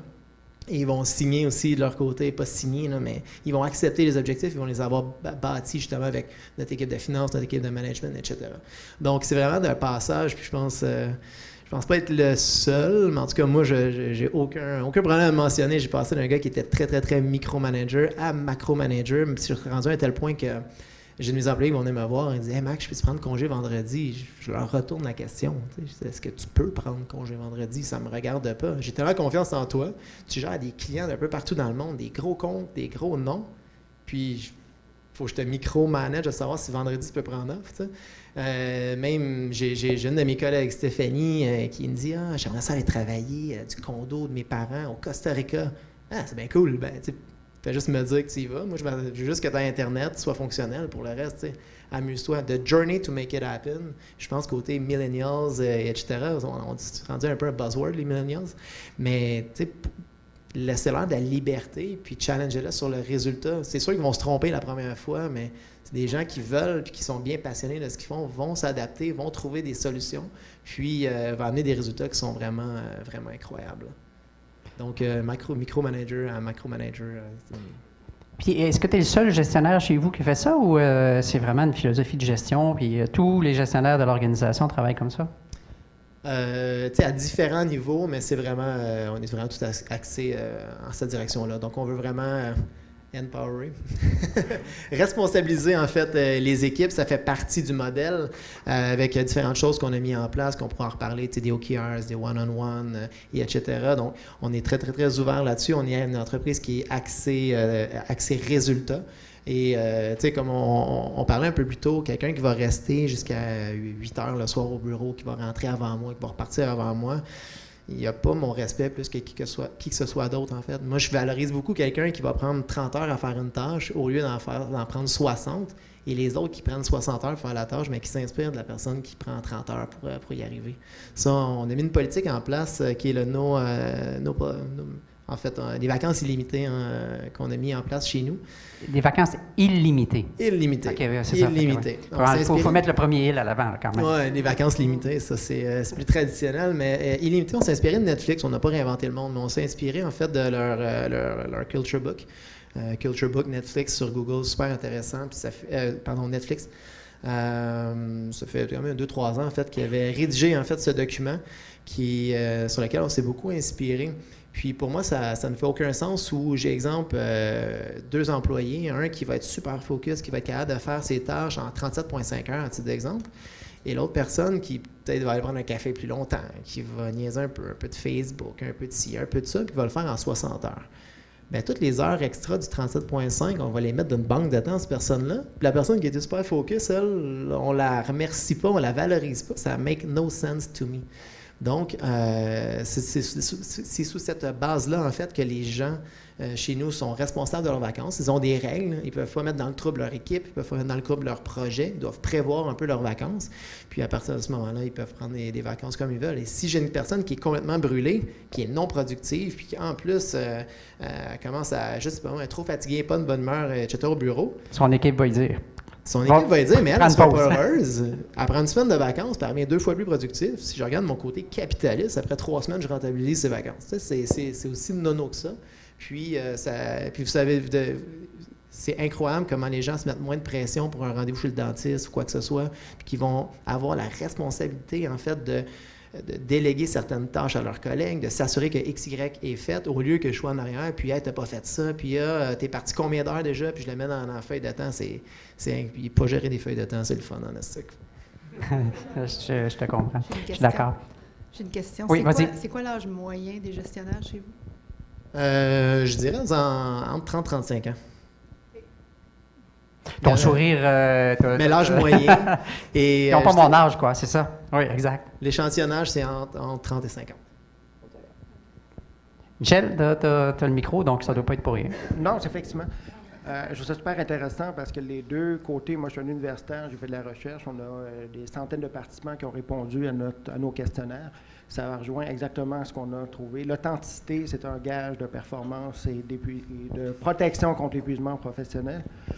L'authenticité est bonne pour la personne aussi. Je te lance des fleurs. Peut-être que le pot viendra plus tard. Non, c'est pas vrai. L'authenticité pour un leader aussi, d'être authentique, de reconnaître ses forces, de reconnaître ses limites et de partager ça avec ses employés. C'est pas de se mettre en position de vulnérabilité. Au contraire, c'est une façon de se renforcer, quoi. Parce que l'équipe va faire le reste. Je vais te prêter le mien. Là, non, c'est beau. J'ai des grands doigts, là. Donc, je disais, l'authenticité, l'humilité également, on voit ça dans un courant de la littérature scientifique. Plus les leaders sont humbles dans leur pratique, meilleur est l'état de santé de leur équipe, mais meilleure est la performance de leur équipe également. Okay? Je vais rebondir sur autre chose que tu as dit tout à l'heure, de fait d'utiliser comme pratique de gestion la reconnaissance des erreurs comme étant un vecteur d'innovation. Bien, trop souvent, on utilise les résultats et on sanctionne la non-atteinte des résultats. Ça, c'est souvent dans nos pratiques et dans les entreprises. Il faut changer un peu on voit que ça a du succès chez vous. De dire, regarde, on a manqué le bateau à telle place, on a fait des erreurs, qu'est-ce qu'on peut apprendre de ça? Bien, l'humain, le fonctionnement, là, je suis psychologue de formation en passant, on veut se sentir compétent, OK? C'est un besoin fondamental que les gens ont. Si on ne se sent pas compétent, forcément, on ne deviendra pas motivé. Okay? Alors, si on échoue, bien, forcément, notre besoin de compétence n'est pas renforcé, donc la motivation risque de baisser. Alors, il faut renverser cette tendance-là pour dire, bon, mais qu'est-ce qu'on apprend de ça? On apprend et on devient meilleur par la suite. Alors, pour revenir combler ce besoin de compétence-là. OK, excellent. Je vous proposerai un petit 2 minutes café, ces éléments-là. Vous n'avez pas le temps d'aller aux toilettes, je vous le dis tout de suite, vous verrez tantôt. Mais un petit 2 minutes, là, café, il y a des bons biscuits. Et pendant que vous faites ça, vous réfléchissez aux questions que vous aimeriez relancer à notre panel. OK? Donc, un petit 2 minutes, ça va nous faire du bien en même temps, là, se dégourdir les pattes. Okay. Est-ce que vous est venu des questions là, pendant que vous étiez concentrés? Oui. En fait, premièrement, je voulais souligner le Culture Fest. J'ai participé il y a 3 semaines environ. Vraiment, j'en suis ressortie avec l'idée de, mon Dieu, il faudrait faire Replace HR ou RH partout dans tous nos documents, nos guides, tout ça. Je sentais que c'était vieux ce qu'on avait, puis c'était très structuré. Et puis là, tu viens de me déstabiliser parce que dernièrement, puis j'en ai discuté avec l'équipe, on voulait mettre en place une feuille de temps. Parce que nous, on fonctionne par projet. on voulait faire quelque chose de très ouvert, c'est-à-dire c'est pas une mesure pour l'entrée-sortie, tout ça, mais on voulait mettre la feuille de temps. Puis là, je voulais peut-être avoir votre input ou voir comment vous voyez ça. On fonctionne par projet. On a une réduction très lourde par rapport aux différents projets, le nombre d'heures passées dans chacun d'eux. J'imagine que chez Spira, en custom, en sur-mesure avec les entreprises sur des projets aussi, vous voulez savoir combien d'heures vous avez mis sur tel ou tel projet. Donc, je voulais vous entendre là-dessus. Est-ce qu'il y a une alternative, mettons, qu'on pourrait prendre? Ben, nous, la gestion des feuilles de temps, à ce niveau-là, on a quitté le monde du service, en fait, il y a quelques mois, mais on l'a vécu quand même très longtemps, puis on est né, en fait, en lien au service.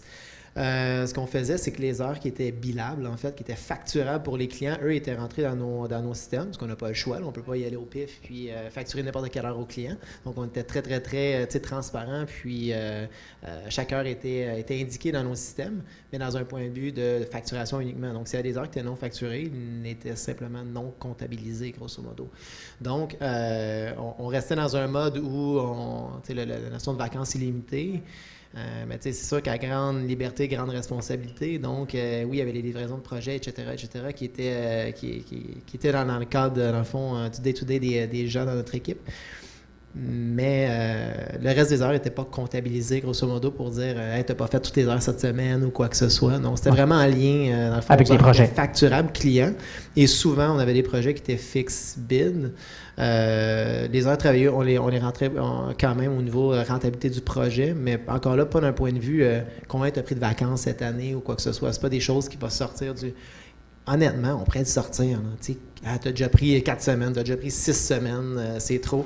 Jamais. C'est ça, c'est pas dans notre ADN. Puis non, je regarde. En fait, c'est pas un indicateur pour nous autres. Je vais être bien sincère. Là. Quand quelqu'un me demande des vacances, je regarde juste... La seule chose que j'ai mis en place dans mes équipes, c'est un minimum staff level. Je veux m'assurer que j'ai X personnes dans telle équipe, Y personnes dans telle équipe, etc. Puis je regarde les vacances concurrentes, en fait, en même temps que la demande de la personne. Puis c'est en lien à ça que je vais approuver les vacances. Hein. C'est aussi simple que ça. Puis juste pour vous dire, depuis qu'on a passé de vacances illimitées de vacances limitées, sincèrement, il y a eu 2% de différence au niveau des vacances prises sur une base annuelle. C'est rien. Et les gens vont chez le dentiste. Totalement. Puis les gens vont chez le dentiste, puis on va de se casser la tête, puis je vais reprendre mes heures ce soir, puis non, avec les enfants. Non, cassez-vous pas la tête avec ça. Puis les gens, je pense qu'ils sentent qu'on leur donne cette latitude-là, puis ils veulent pas la perdre, donc ils vont nous la redonner aussi de leur côté. Donc, nous, en tout cas, ça a fait vraiment un bel écosystème, grosso modo. Oui. C'est la notion des intentions qu'on a derrière la notion de feuille de temps. Qu'est-ce qu'on veut, de quoi on a besoin, puis à quoi ça sert, tu sais. Hein? Ouais. Okay. Isabelle, tu voulais y aller? Vas-y. Oui, bien, c'est juste pour dire que nous, on n'en sent pas, là, la feuille de temps. Nous, on facture, ça fait qu'on n'a pas le choix, ça prend la feuille de temps. Donc, on a à peu près la même philosophie de gestion aussi, là, donnant, mais c'est sûr qu'on n'est pas encore rendu aux vacances illimitées, mais on n'est pas non plus très à cheval puis en regardant sur tout ce qui se fait. Je pense que, justement, on gère par responsabilisation. Ça fait que... Oui, très bien. Il y a, je fais un lien, nous aussi on a des feuilles de temps, et un des indicateurs qu'on a mis en place dans les feuilles de temps, c'est le nombre de jours que tu passes en développement professionnel. Okay? Et il y a comme une obligation d'un conseiller chez nous d'être au moins 10 jours par année en développement. Hein? Fait que si tu ne fait pas, tu as un problème. T'sais? Parce que tu es en retard, tu es rendu en retard, tu t'es passé à développer, tu es passé à aller ailleurs, et tu nourris pas ton entreprise. Peu importe comment tu vas le faire, là, tu sais. Oui, il y a quelque chose qui est intéressant par rapport à ça. Tu laisses ajouter quelque chose? Oui, vas-y. Nous aussi, on fait ça, dans le fond, le temps de formation ou le temps passé dans le projet Zone. Le Zone, c'est comme quelqu'un qui peut proposer un projet qui est en lien un peu avec la culture d'entreprise ou le développement des compétences, ou en tout cas, c'est un projet qui sort de sa zone de confort. Puis, tout ce temps-là est comptabilisé aussi à la fin de l'année pour qu'on atteigne un certain ratio. Là. C'est comme il y a un encouragement à investir quelque chose là. Michel, tu avais noté 2 questions là, de la part de nos amis, fait qu'on va juste les reprendre pour être sûr qu'on ait répondu à ceux-là, puis je reviendrai encore sur ce que... Question-réaction. Question, par où commencer un projet d'analytique? La façon dont j'aborde l'analytique avec les gens qui commencent, c'est de partir. En fait, on peut voir la gestion des ressources humaines et la performance de l'organisation en escalier. Ça ne vient pas de moi, ça vient de Jean-Yves Lelouarn qui a mis en place ce modèle-là, si on veut. L'idée, c'est qu'on a des activités ressources humaines, donc dotation, formation, santé, sécurité, etc., qui vont avoir un impact sur les attitudes et les comportements des employés. Okay? Donc, satisfaction, l'engagement, le roulement, le nombre d'accidents, par exemple. Donc, on a une deuxième marche, résultat RH. On a une troisième marche par la suite. Si tout va bien, les activités donnent les bonnes attitudes et les bons comportements. Les bonnes attitudes et les bons comportements devraient donner des bons résultats organisationnels. Alors, autant c'est logique, je fais attention au micro, autant c'est logique, mais autant pour démarrer un projet, il faut partir plutôt du haut et descendre vers le bas. C'est-à-dire, qu'est-ce que vous voulez atteindre comme objectif organisationnel? Est-ce que c'est une quantité de produits ou une quantité de logiciels à produire? Est-ce que c'est un nombre de clients? Est-ce que c'est une part de marché, etc.? Il faut se demander après ça, c'est quoi les indicateurs comportementaux ou des attitudes qui vont permettre d'atteindre cet objectif-là? Et après ça, se demander au niveau des activités, qu'est-ce qu'on doit mettre en place comme activité RH pour permettre de générer ces attitudes-là. Alors, c'est beaucoup plus facile de partir avec les targets en haut, parce que les indicateurs sont moins nombreux, puis après ça, les décliner vers des résultats ressources humaines et après ça, vers les processus ressources humaines. Moi, c'est comme ça que je l'aborde. Oui, André, vas-y donc, toi qui en fais ta vie quotidienne. Lynn, je peux te répondre que ça prend une personne, parce que je sais ce qu'elle va en venir. Ça prend une personne chez vous qui est dédiée à ça, qui ne peut pas être dédiée à 100% dans la taille d'entreprise que vous avez, mais quelqu'un qui porte le chapeau analytique, et c'est cette personne-là qui va être responsable de ça. Fait que ça, vous vous en sortez pas, là. S'il n'y a personne dans votre organisation qui porte le chapeau analytique, puis là, je ne parle pas 100% de son temps, mais 20%, 10%, 30% de son temps, vous ne commencerez jamais. Il faut vraiment qu'il y ait une ressource dédiée. Moi, je pense que c'est le seul... Puis, où elle est, cette personne-là, on espère qu'elle est en RH. Parce que si elle est en finance, ça se peut que ce soit des indicateurs qui vous plaisent plus ou moins. Voilà. Oui, vas-y, Maxime. Je peux rajouter, je pense. J'ai vu, en fait, j'ai mon data scientist au bureau, un de nos data scientists qui me disait qu'il allait manquer d'ici quelque chose comme 5 ans, 5 ou 10 ans, près de 250 000 postes à combler, en fait, au niveau de data scientist. Je dirais, puis là je dis des chiffres, c'est de souvenir, dites-vous, dans pas longtemps il va en manquer pas mal, puis ça va être pas mal plus accurate. Job d'avenir. Job d'avenir, mais tu sais, nous, je dirais pas qu'on a des data scientists depuis 10 ans. C'est relativement récent, puis c'est comme si je voyais rien, puis qu'on s'est mis des lunettes là, avec la bonne prescription, puis maintenant on est capable de prendre des décisions tellement éclairées. Ou partir, tout dépendamment du modèle. Je pense pas qu'il y a une one fits for all answer, mais c'est de partir dans la philosophie, dans la structurer des données, collecter des données, etc. Puis je pense que tu es de loin meilleur que moi pour implanter en fait un système pour collecter des données, pouvoir les analyser. Mais pour nous, ça a changé vraiment la prise de décision sur l'utilisation de nos logiciels qu'on vend, sur vraiment tout ce qu'on fait, comprendre pourquoi un utilisateur quitte notre plateforme. Ça, c'est relié à notre réalité. On est en train justement, conjointement avec la HSC, d'essayer de comprendre via Office Vibe qu'est-ce qui va faire qu'un employé est sur le point de quitter et qui va quitter, d'être capable d'apprendre de ces patterns-là, puis de pouvoir dire à des gestionnaires, tu as 4 employés à risque en ce moment. Donc, tu sais, de comprendre aussi le sentiment avec l'analyse des sentiments, à savoir si, selon la façon que la personne va écrire, elle est fâchée, médium ou contente, puis un peu pouvoir amener des thématiques, amener des idées, des initiatives d'innovation qui vont améliorer justement ces situations-là. Donc, moi, je prêche la même paroisse au niveau data scientist, au niveau de l'utilisation justement de ces données-là. Et comme on parlait un peu plus tôt aussi, on peut faire dire ce qu'on veut à des données, faire très attention d'avoir des gens qui vont avoir une bonne connaissance business aussi du contexte. Juste des chiffres, là, on peut faire dire n'importe quoi. Que la business va bien, va mal, que tout le monde veut partir, que tout le monde veut rester, quand c'est complètement le contraire. Donc, challengez-vous sur les chiffres. Qu'est-ce que tu disais tantôt par rapport aux chiffres? Il y a 3 types de mensonges. Là, Il y a 3 types de mensonges, les petits, les gros et les statistiques. Mais c'est vrai. Tu sais, des fois, on arrive devant des dashboards au bureau, puis on interprète ça. Puis un de mes collègues, Olivier, qui est notre data scientist, il est tellement brillant. J'adore ce gars-là. Il va nous donner des données, puis ça va nous éclairer. Mais des fois, sur certains rapports, on est comme, t'es sûr de ça? Finalement, c'est un peu le contraire que qu'est-ce que ça voulait dire. Mais si on creuse pas, puis on n'échange pas en fait sur ces données-là, on peut vite frapper un mur, en fait, puis avoir une mauvaise interprétation de la réalité, puis prendre des mauvaises décisions. Fait que petit warning là-dessus. Oui, super, merci. Question? Oui. Oui, c'est vrai, faut que je cours. On en a parlé un peu, là, je dévie un peu, mais juste parce que c'est un thème que je sais que à travers les commentaires du webinaire, tout le monde se semblait rejoindre quand même un intérêt. Toute la dynamique de la gestion de projet agile, je ne sais pas d'un si vous êtes des entreprises qui gèrent en méthode agile, mais bon, à quel point par rapport au rôle de vos leaders, ça a un impact? Est-ce que justement vous en tenez compte? Est-ce que ça transforme le rôle des leaders directement? Simplement. Isabelle, vas-y donc, puis après ça, on va renvoyer la balle à Maxime. Donc, c'est sûr qu'on travaille en mode agile. Il y a certains projets que c'est full agile, d'autres projets que c'est comme entre les deux. Quel impact ça a sur nos gestionnaires? Bien, comme je disais tantôt, il y a beaucoup de collaboration entre les gestionnaires au niveau des procédures ou des règles écrites. Chez nous, on en a quelques-unes, mais tout n'est pas écrit. Ça fait qu'on est très agile en ce sens-là, dans le sens que les gens, souvent, ils arrivent devant une situation. Puis nous aussi, notre moyenne d'âge de gestionnaire est quand même assez basse. Hein? C'est pas mal autour de 30 ans. Ça fait que c'est pas des gens qui veulent se faire dire quoi dire, quand le dire à un employé. Ça fait que c'est des gens qui veulent utiliser leur cerveau puis justement pouvoir utiliser leur jugement dans tel type de situation.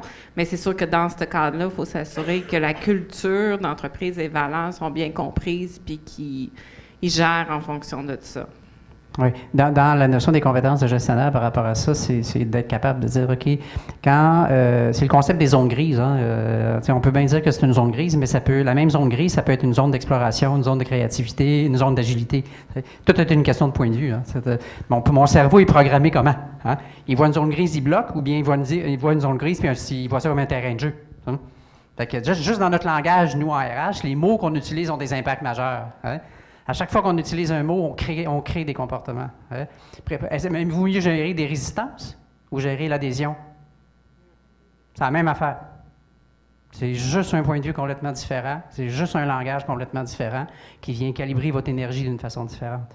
Vas-y. Si je peux surenchérir. En fait, on a commencé à utiliser les principes de l'agilité, je dirais, aux alentours de 2006-2007.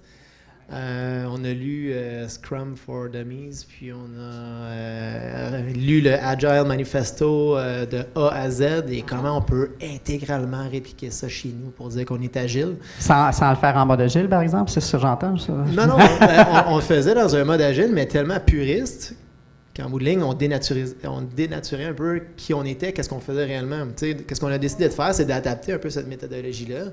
Et oui, d'utiliser des rétros, les scrums, les sprints, etc., etc. Donc, on a pris plusieurs des bonnes choses, en fait, que l'agilité va ressortir, autant dans des pratiques de développement logiciel que plus au niveau de la gestion. Donc, on a des coachs agiles, une rétrospective, c'est tellement important, etc., etc.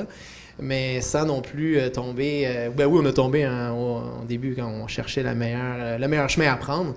Mais être puriste, puis vraiment comme, t'es-tu agile ou tu l'es pas, donc c'est pas binaire. Là. C'est parce que c'est incohérent avec le concept en plus. Oui, exactement. Inspect and adapt, c'est la meilleure phrase que je peux dire. Puis oui, c'est sûr que ça change beaucoup d'un gestionnaire plus traditionnel versus un coach agile dans une équipe, comment il va interagir avec les gens. Donc c'est sûr qu'il y a une immense différence.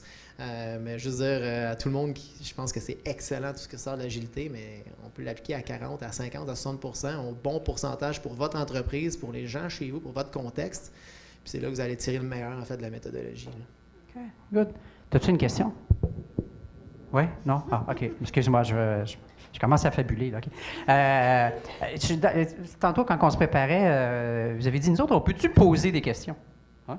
Fait qu'on inverse. Vous avez des questions à poser à nos amis dans la pièce? C'est une belle occasion. T'en avais, toi, Maxime, tantôt, là, puis Isabelle, t'en as-tu eu quelques-unes? Oui? Oui. Vas-y donc, quelques secondes. Poser une comme ça. Est-ce que quelqu'un a déjà utilisé des OKRs? Ça vous dit quelque chose? Des Objective Key Result, on en a parlé un peu au webinaire. Objective Key Result. Moi, je les appelle SMART. Des SMART Goals? Ou... Non, c'est SMART Goals, c'est ça exactement, mais ils sont mesurables. Puis exactement. Le SMART, c'est S. Oui. Vas-y, donc tu veux nous en parler parce que tu veux nous parler du chemin que vous avez fait aussi par rapport au OKR. Ben, j'ai pensé aux OKRs parce que, en fait, dans ton webinaire, en fait, tu parlais des OKRs. Nous, c'est quelque chose qu'on a mis en place il y a environ 2 ans. Qu'est-ce que c'est? Excuse-moi. Les objectifs Key Results. Donc, on fixe des objectifs d'entreprise et on a des résultats clés qu'on doit atteindre pour atteindre, en fait, cet objectif. Ça a pour but, dans le fond, de vraiment synchroniser la performance de chacune des personnes de l'équipe, des différentes équipes de l'entreprise, mais aussi l'alignement, en fait, des efforts de tous.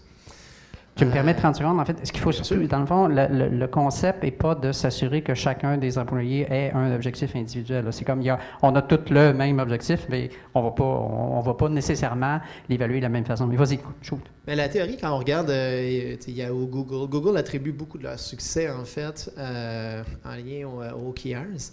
Nous, on les a mis en place. La problématique était, déjà là, on se rendait à des OKRs par employé. C'est un enfer à gérer. Ça te prend un Chief OKR Officer dans le bureau. Puis, il y a une personne de statistique pour regarder. Exactement, sortir les données de ça et les interpréter. Et une autre erreur qu'on avait fait, c'était qu'on... ça devenait un peu comme le travail de soir et de fin de semaine. Tu sais, les gens travaillaient sur qu'est-ce qu'ils ont à travailler dans leur day-to-day, dans leurs tâches. Puis là, ils restaient, je reste ce soir, il faut que je fasse mes OKRs. Puis on a fait ça, parce qu'on arrive, c'est à coup de trimestre, à la fin de 3 mois, tu te rends compte que tes OKRs ne sont pas avancés, tu es à 10% de ton résultat ou peu importe. Puis finalement, tu dis, merde, je viens de failer toutes mes key results des objectifs d'entreprise. Le mot a vite été détruit chez nous. On a enlevé ça et on a envie de les remettre en ce moment. De la façon qu'on le fait, on les met par équipe. Donc, il n'y a plus d'OKRs qui sont individuels. C'est un conseil en tout cas, que je peux dire que chez nous, je pense qu'il va y avoir beaucoup plus de succès qu'y aller par mesure individuelle. Donc, ça change énormément. Et aussi de s'assurer que c'est bien imbriqué dans le day-to-day des gens. Tu sais, nous, puis j'ai eu une rencontre. Oui. OK, mais en fait, j'ai une de mes équipes au niveau channel partner, en fait, de ShareGate. L'objectif est de développer, nous, on a des WOW qu'on appelle des Weekly Active Users et on doit aller chercher, exemple, au niveau de l'entreprise, on s'est donné l'objectif d'aller chercher X nouveaux Weekly Active Users. Dans mon équipe de channel partner, ils sont arrivés avec, à titre d'exemple, Microsoft revend un Key Result. Microsoft revend des licences. On est en train de négocier des partenariats avec Microsoft pour qu'ils puissent vendre, en fait, et revendre de nos solutions. On a d'autres exemples. On met un réseau de distributeurs en place. 50 WOW viennent des distributeurs. C'est très mesurable. C'est très précis. Puis, dans un day-to-day, cette équipe-là, si elle travaille, comme je niaisais un petit peu tantôt, à repeinturer les couleurs des murs au bureau, je peux vite aller les challenger à savoir ce que c'est en lien avec les objectifs Key Results qu'on regarde et que vous êtes fixés. Et eux-mêmes peuvent répondre à la question si leurs efforts sont bien alignés avec où s'en va le bateau ou sont ceux qui rament dans l'autre direction complètement puis qui détruisent un petit peu la vélocité, en fait, de l'entreprise. Donc, ça sert vraiment à aligner les efforts de tous. Puis, vous allez trouver énormément d'informations sur le web. Yahoo OKRs, ils ont un beau infographics, en fait, qui représente très bien qu'est-ce que nos OKRs et comment l'implanter. OK, good, merveilleux. Isabelle, j'ai une question à envoyer à nos amis, toi?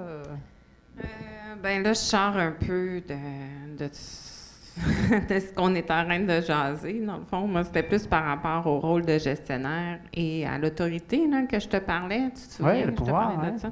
Donc, étant donné qu'on est dans une mouvance de gestion participative, collaborative, agilité et tout ça, dans vos entreprises, comment se manifeste le droit de gérance ou l'autorité du gestionnaire? Alors, qui a le goût de partager sa réalité? Je me disais que c'était à mon tour. Qui a le goût de partager sa réalité là, par rapport à la notion de partage des pouvoirs des gestionnaires? Ça prend du courage. Hein?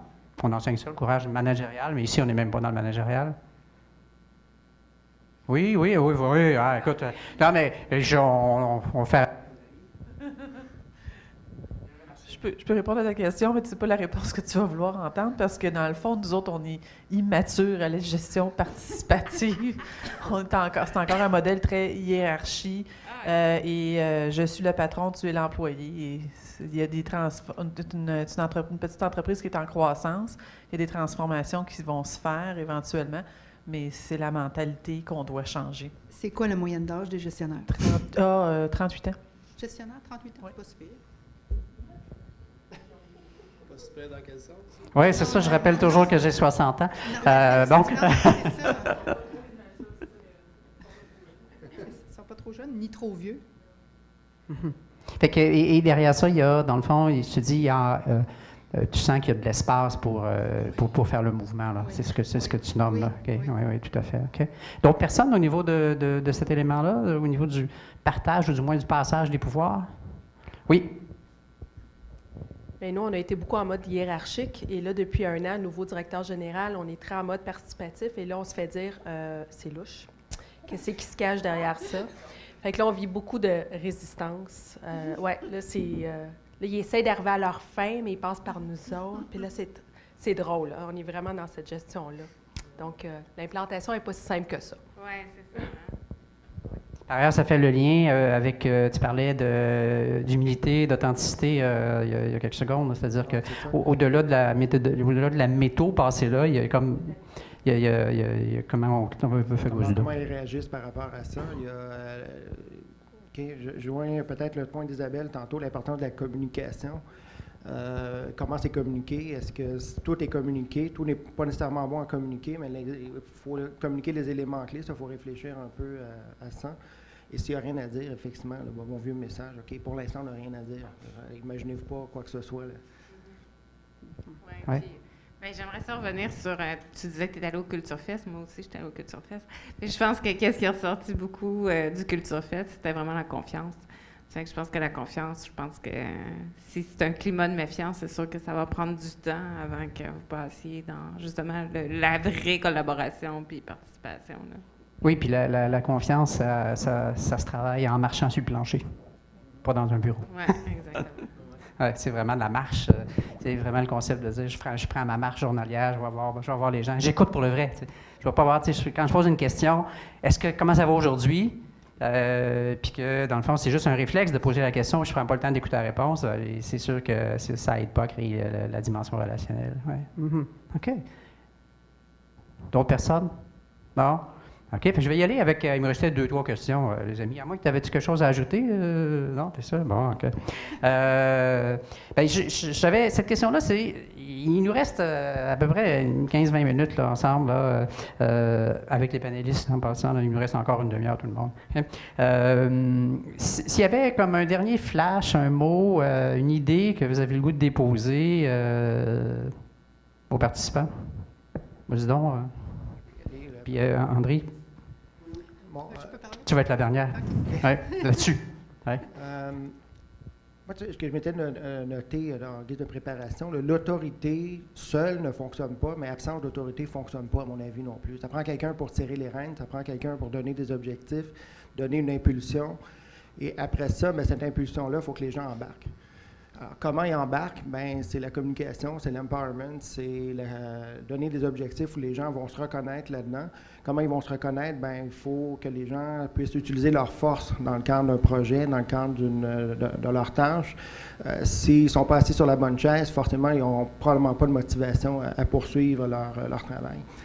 Alors, le conseil, autorité, oui, mais seul, non, il faut l'accompagner, le comportement de leadership et de gestion, comme on a parlé tout au long. Ouais, tu me permets de faire un lien avec la notion d'autorité.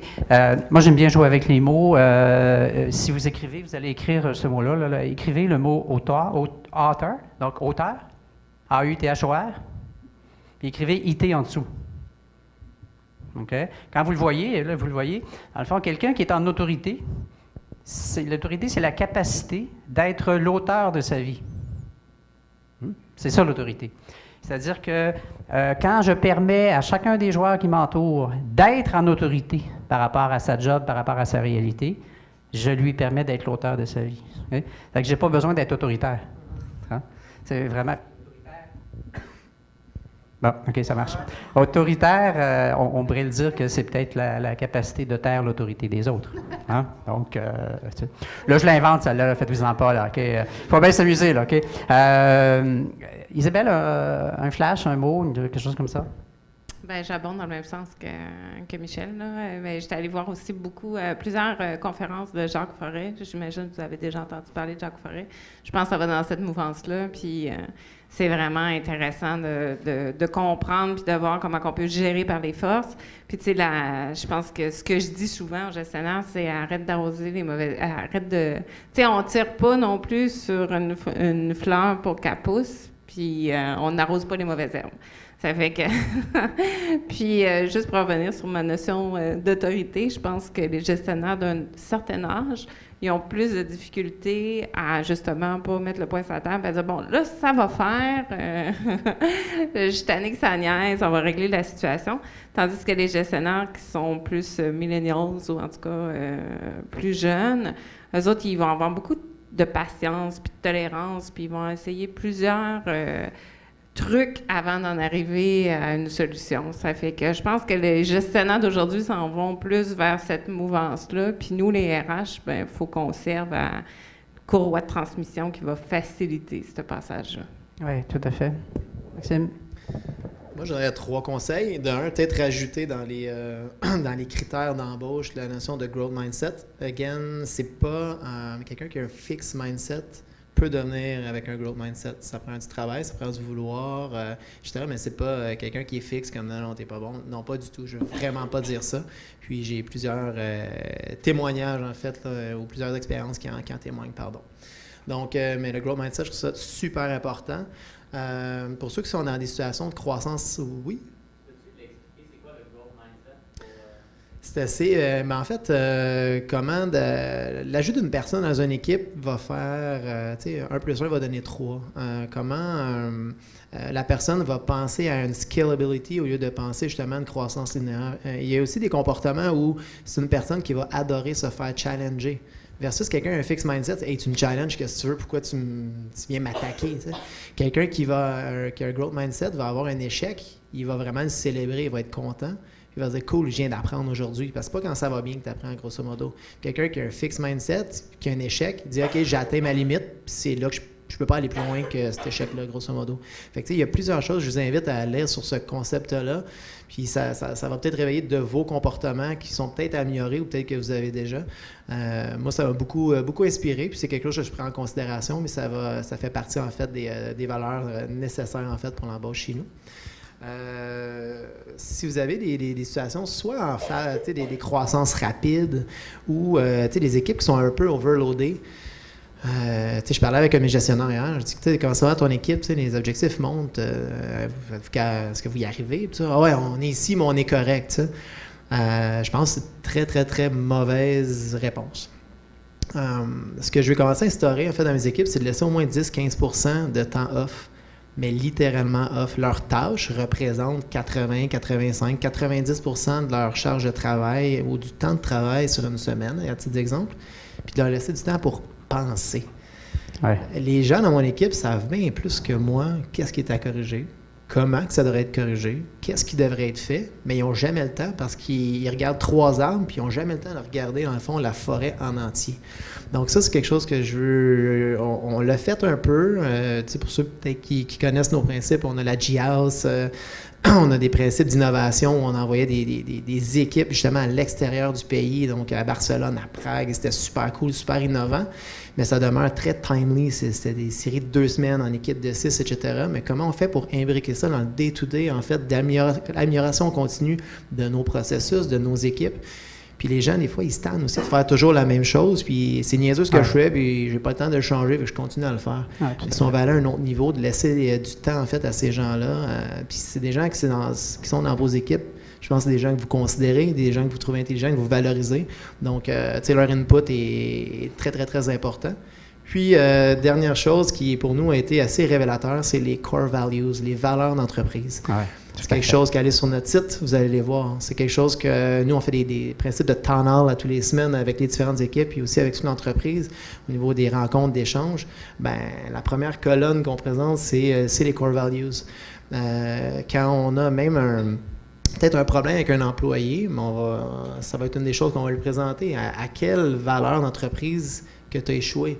Si c'est beaucoup d'anglicisme, mais tu sais, exemple, ça peut être la qualité, ça peut être différents facteurs, en fait, que la personne n'aurait peut-être pas respecté, où on doit faire un peu un plan de redressement, mais de communiquer ces valeurs-là, autant pour nos clients, pour nos employés, pour nous-mêmes, pour axer nos décisions et nos choix. Je pense que c'est super important. Oui, discuter autour de cette valeur-là, elle s'articule comment? Comment on la définit chacun d'entre nous? Parce que juste la discussion autour du mot d'une valeur devient un débat intéressant, là, qui aide à la responsabilisation en même temps. Puis moi, je dis toujours, à tous les gestionnaires, on fait beaucoup de volets en leadership, évidemment. Je dis toujours aux gestionnaires, je dis, les valeurs, c'est vos outils principaux. Okay? Quand vous avez à adresser de la reconnaissance, à adresser des problèmes de comportement, l'outil principal pour le faire, c'est les valeurs de l'organisation. C'est pas les tiennes comme personne, pas juste les tiennes comme personne, c'est-à-dire que fondamentalement, comme gestionnaire, tu es un représentant de l'organisation, donc tu es porteur des valeurs et tu es l'être qui va les faire vivre. T'sais. Fait que aider à adopter les bons comportements, à féliciter les bons comportements en lien avec ça, c'est très, très mobilisant. C'est en lien direct avec la notion du rôle de leader. Puis peut-être juste pour terminer, sur quoi on s'est inspiré, en fait, à la base même, on n'est pas arrivé aujourd'hui, ça prend des valeurs. On a regardé un peu des success stories dans l'industrie, puis on s'est inspiré de Tony Hsieh avec Delivering Happiness. Je ne sais pas s'il y en a qui ont lu ce livre-là, qui est l'histoire de Zappos. Tu peux juste le répéter? Delivering Happiness, délivrer du bonheur. Mais c'est un livre, c'est une mine d'or, et Tony Hsieh, c'est un exemple là, qui est superbe. Ça a l'air d'être un de tes modèles dans la vie. Oui, c'est bon. André? Moi, ça ne sera pas long. Si vous êtes en RH, vous avez un livre à lire cette année, je vous conseillerais de lire Work Rules de Laszlo Bock. Ça, c'est le Senior VP People quelque chose chez Google, l'ex-Senior VP. Là-dedans, il y a un chapitre sur moi, ce que j'appelle chaque silo RH. Donc, un chapitre sur la gestion de la performance, un chapitre sur le développement du leadership. Donc, là-dedans, il y a beaucoup de recettes et c'est là qu'il faut faire attention. Les modèles ne sont pas réplicables d'une entreprise à l'autre. Ça va beaucoup avec votre culture, avec votre démographie, avec plein de choses. Cependant, vous pouvez en retirer quand même des choses en voyant ce qui se fait ailleurs. Fait que c'est ça mon conseil que j'ai à vous donner pour aujourd'hui. OK, merci. Oui. Est-ce que tu pourrais simplement répéter la référence, s'il te plaît? Work Rules, les règles de travail. Je ne l'ai pas vu en français, là, peut-être qu'il a été traduit, mais je ne l'ai pas vu en français. Et l'auteur, c'est Laszlo Bock. Pas Maslow, là. Laszlo. Puis je pense que, je me souviens, il était Senior VP People chez Google. Moi, j'aurais peut-être une petite question pour vous. On a parlé de plein de trucs, mais par exemple, on parle aussi que des leaders, il y en a des jeunes, puis il y a de la relève maintenant, puis on veut les trouver. C'est qui nos bons prochains leaders? C'est qui nos bons prochains team leads, appelez-les comme vous voulez? Puis comment les accompagner? Puis on a parlé, on le disait un peu dans le parcours 2 sur le développement des compétences. Fait que moi, la question serait comme en 2 points, puis voir comment vous attaquez ça. Mais de dire, c'est quoi, comment vous procédez ensemble pour les identifier, ceux qui ont ce potentiel-là, puis qui ont la culture que vous voulez transmettre, qui vous sentez qu'ils l'ont, comment ça s'opérationnalise, les trouver là, dans le concret, ça, je trouverais ça le fun, revue de talent ou autre. Puis si on a le temps, ben comment une fois que vous les avez trouvés, comment vous les développez? Qui veut y aller? Vas-y, Isabelle. Ben nous, on est allés, supposons, je pense à l'implantation de la matricielle qu'on a faite l'année passée, qu'on a nommé des nouveaux gestionnaires. Ça fait qu'on est allé vraiment en affichant un poste. C'est sûr qu'on avait déjà des idées de qui correspondait à ce profil-là. On a fait des entrevues, on a fait la revue aussi de toutes les gestions de performance qu'il y avait eu dans le passé. Un coup qu'on a trouvé nos 4 nouveaux gestionnaires, que vraiment les critères étaient très, très précis, là, puis les questions lors de l'entrevue étaient vraiment en fonction des critères.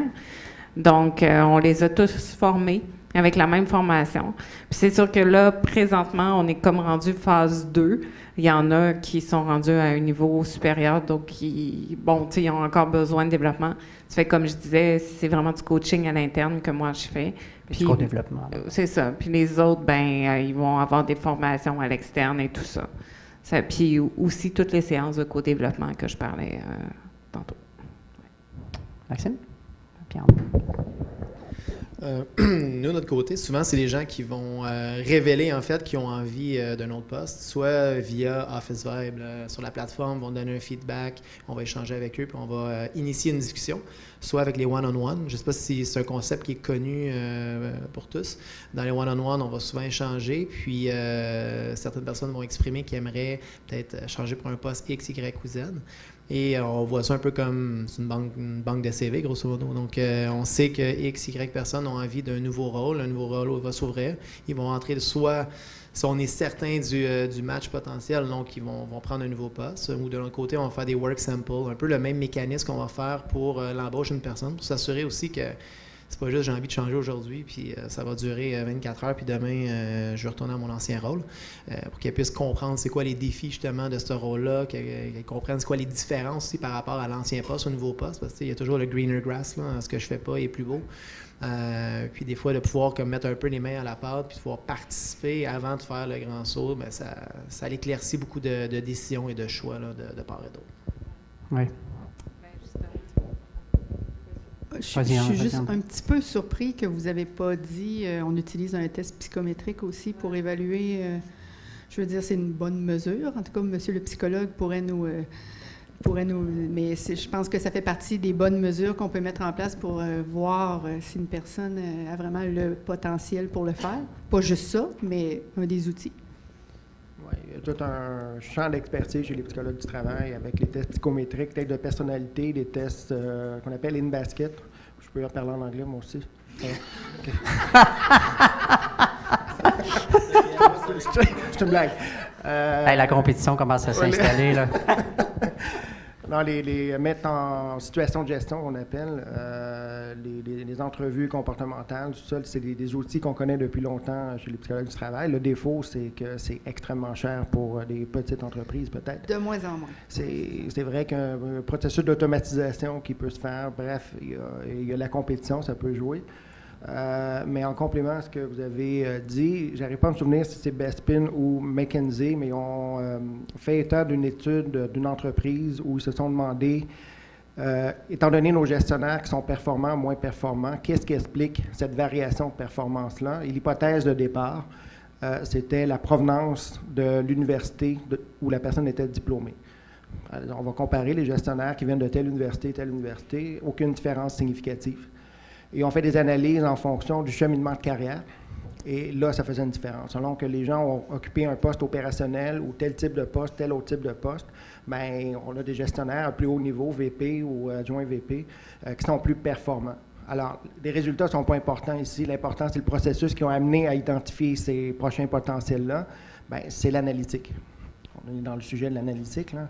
Il y avait des données, on croisait les données. Il n'a aucun parti pris, je vous le garantis. Non, aucun. Alors, à vous de jouer avec les données, voir qu'est-ce qui explique les performances chez les gestionnaires.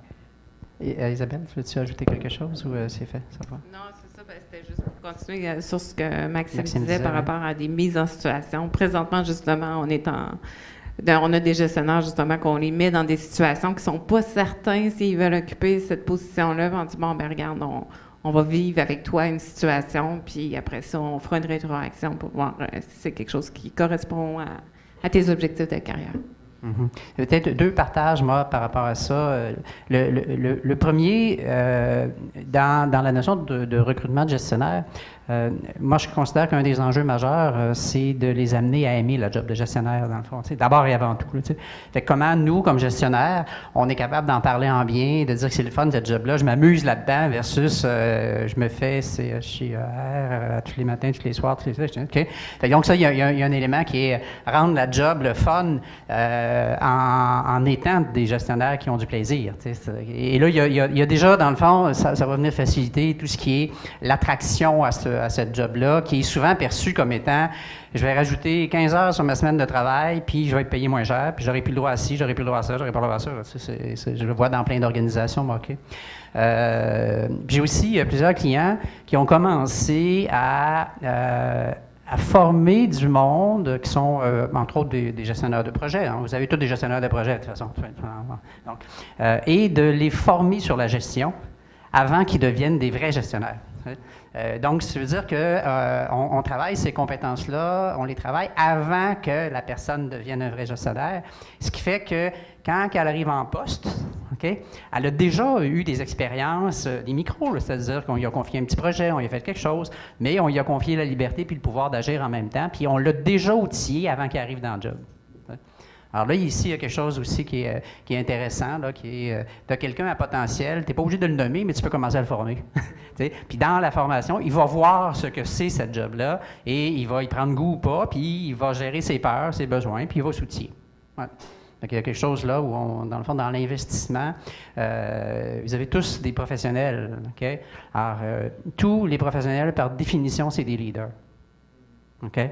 Et malheureusement, on ne les développe pas sur le leadership. On développe les gestionnaires sur le leadership. On ne développe pas assez nos professionnels sur le leadership. Okay? Comment ils peuvent... Et à partir du moment où je commence à développer mes professionnels sur le leadership, ils commencent à s'intéresser à des projets gestionnaires. Hein? Parce que c'est ça leur job. Ils ne font que du leadership, mais ils sont en mode influence. C'est le seul pouvoir qu'ils ont. Okay? Fait que c'est intéressant, dans le fond, de continuer à aller travailler à ce niveau-là. Ils s'outillent, ils arrivent avec des choses super intéressantes. Okay? Et là, ils deviennent visibles aussi pour les supérieurs qui ont à choisir. Okay? Ils deviennent visibles, ils deviennent influents, ils ont une capacité d'influence, ils ont une capacité de convaincre, ils ont une capacité de rallier du monde. Okay? Fait qu'on peut les travailler directement dans un projet, directement dans... Ça fait partie de la job d'un professionnel. C'est les idées qui sont là. Il est moins 10.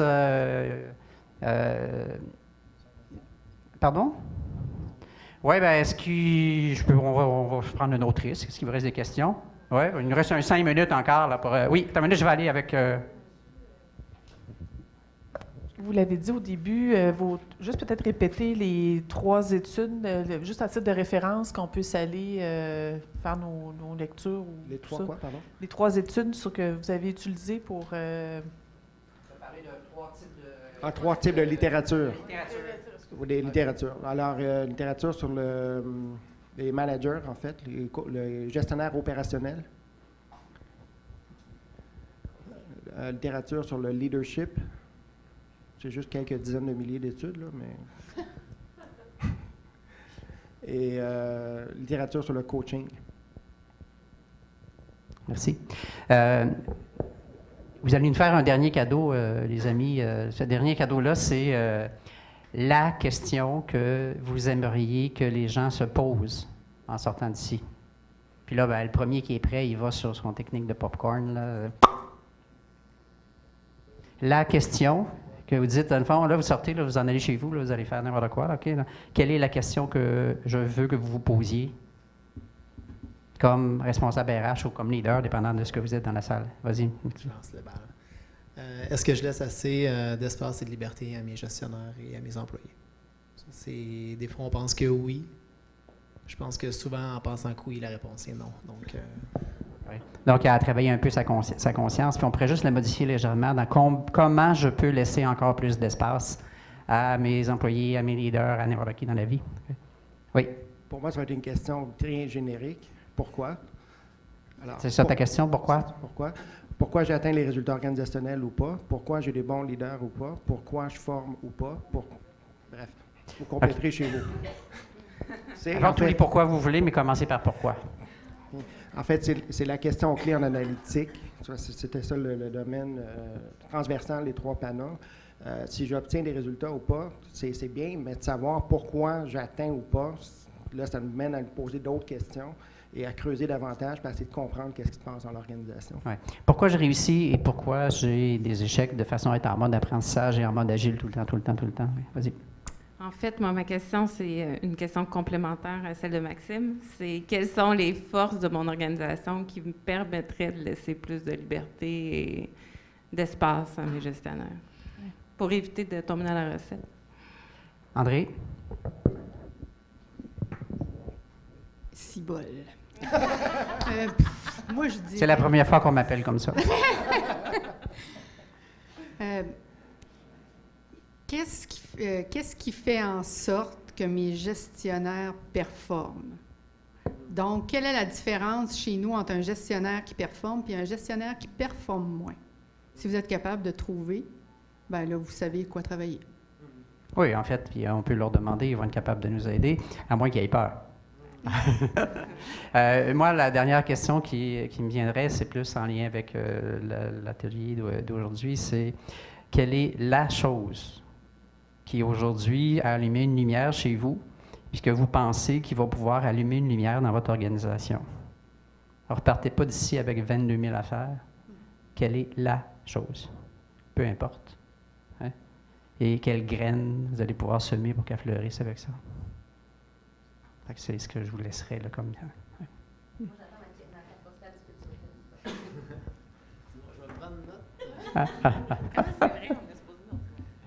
te OK. Bon, OK. Fait que tu prends-en 2. Rémi, je te redonne la balle. Puis peut-être que tu as une question aussi à laisser tomber. J'en ai plein, mais quand moi, je vais tenter d'y répondre à ceux-là. Quand est-ce que vous vous inscrivez à la formation Leader Agile, là, peut-être? C'est celle que tu as pluguée la dernière fois, je pense. Non, ben, à vrai dire, moi, mon mot de la fin, c'est surtout de vous remercier tous. Un merci tout spécial pour votre temps. Puis merci tout spécial pour le temps à tout le monde quand vous sortez de chez vous pour vous développer. Nous, chez Techno Compétences, puis je remercie toute l'équipe aussi de Techno. On arrive au panel de clôture bientôt, mais Julie de l'équipe, REFCA, etc., qui ont travaillé vraiment intensément tout ça pour ce premier concept-là de l'ABRH, parce que, bon, on va le répéter à la clôture, mais c'est le 19 juin, fait que je me permets tout de suite pendant qu'on est en gang. Mais sinon, brièvement, simplement dire que pour la prochaine étape, les l'ABRH qui s'en vient, je voulais vous lancer un petit message. On a encore l'opportunité pour les labs qui s'en viennent, pour ceux qui vont être présents, donc à peu près tout le monde ici, à Montréal autant qu'à Québec, pour les gens qui sont en web diffusion, de soumettre un cas carrément, un cas qui, nous, ce qu'on appelle un living lab, donc vraiment d'avoir un utilisateur chez vous qui va se présenter avec vous et qui va, de façon très vivante, répondre à des questions, puis on va travailler un cas réel. Donc, si jamais il y a des gens que ça vous allume, parce que, bien entendu, ce que ça peut apporter, c'est des solutions concrètes à des problèmes concrets que vous pouvez avoir. Si ça vous intéresse, moi et Christophe, qui est ici de Lynx, on peut en jaser après puis vous éclairer là-dessus. On a déjà une ou deux entreprises intéressées, mais il y aurait de la place à ajouter une diversité de cas. Donc, levez la main, venez nous voir après si vous avez un peu de temps. Ça, c'était un petit message. D'ailleurs, les deux labs, 23 mai en après-midi, ici à la Maison du développement durable, 25 mai de la semaine prochaine, en après-midi au Camp à Québec. Également, pour ceux qui sont majoritairement à Québec en web diffusion, je m'adresse à vous. Simplement revenir à ma collègue juste pour double valider. Bien entendu, là, en termes de masse critique, on a un groupe un peu plus restreint. Donc, s'assurer là, un peu des derniers détails qui REFCA est venu vers vous. Là, je sais qu'elle attendait des réponses. Donc, petit message rapide. Sinon, effectivement, le point dont tu amènes, Alain, ça résonne beaucoup parce que chez Techno Compétences, ce qu'on essaie de faire, vous l'avez remarqué, on offre de la formation par moment. Là, ça a une clientèle comme vous autres d'RH, mais également, on offre des formations des fois qui sont très variées dans le temps. Notre rôle, Techno, comme comité sectoriel de main-d'œuvre, c'est dans le fond d'agir là où il y a des carences, où on pense qu'il y a des manques en termes soit de format de la formation, d'accessibilité en termes de subventions. Puis en ce moment, il y a un projet qui se termine pour nous qui est nos formations en agilité. Et qu'est-ce qui fait beaucoup de liens, qui résonne beaucoup avec ce qu'on jase aujourd'hui, c'est toute la notion de l'agilité, comment ça transforme le rôle des leaders. Et justement, là, c'est vendredi de cette semaine que ça se termine pour notre deadline. Fait que s'il y a des gens qui sont intéressés à du coaching pour vos leaders agiles, c'est du coaching qui est subventionné, on rembourse une portion de salaire assez importante et autres. Fait que juste sachant que ça se termine là, je voulais, et que ça fait du sens, je voulais vous en parler. Donc, ça, c'est bon pour moi. Fait que je vous souhaite surtout, on se revoit au lab, on se revoit au panel de clôture le 19 juin. Les panélistes vont être Alain, vont être Jean-Philippe Bradette d'Helicom, André. Moi, je vais animer ça. Il va y avoir également François Pouliot qui était pour le parcours 1 sur la croissance. Et là, on se rapproche tranquillement pas vite du fameux entonnoir où dans l'approche qu'on voulait, c'est d'ouvrir les horizons sur ce qui se fait comme innovation, de laisser planer ce doute-là pendant un bout avec vous et de trouver des solutions créatives et de bien refermer tout ça avec le panel de clôture. Ça va être son objectif. Ça va être de vraiment vous amener à créer du sens et de réviser un peu tous les apprentissages qui ont été réalisés à travers tout le parcours. Donc, fait que je vous dis, on se revoit là. Nous, on reste dispo pour jaser ici. Après, la salle, il reste encore du café, fait que gênez-vous pas. Puis sinon, ben voilà. Fait que bonne fin de journée, puis salut à tout le monde en ligne.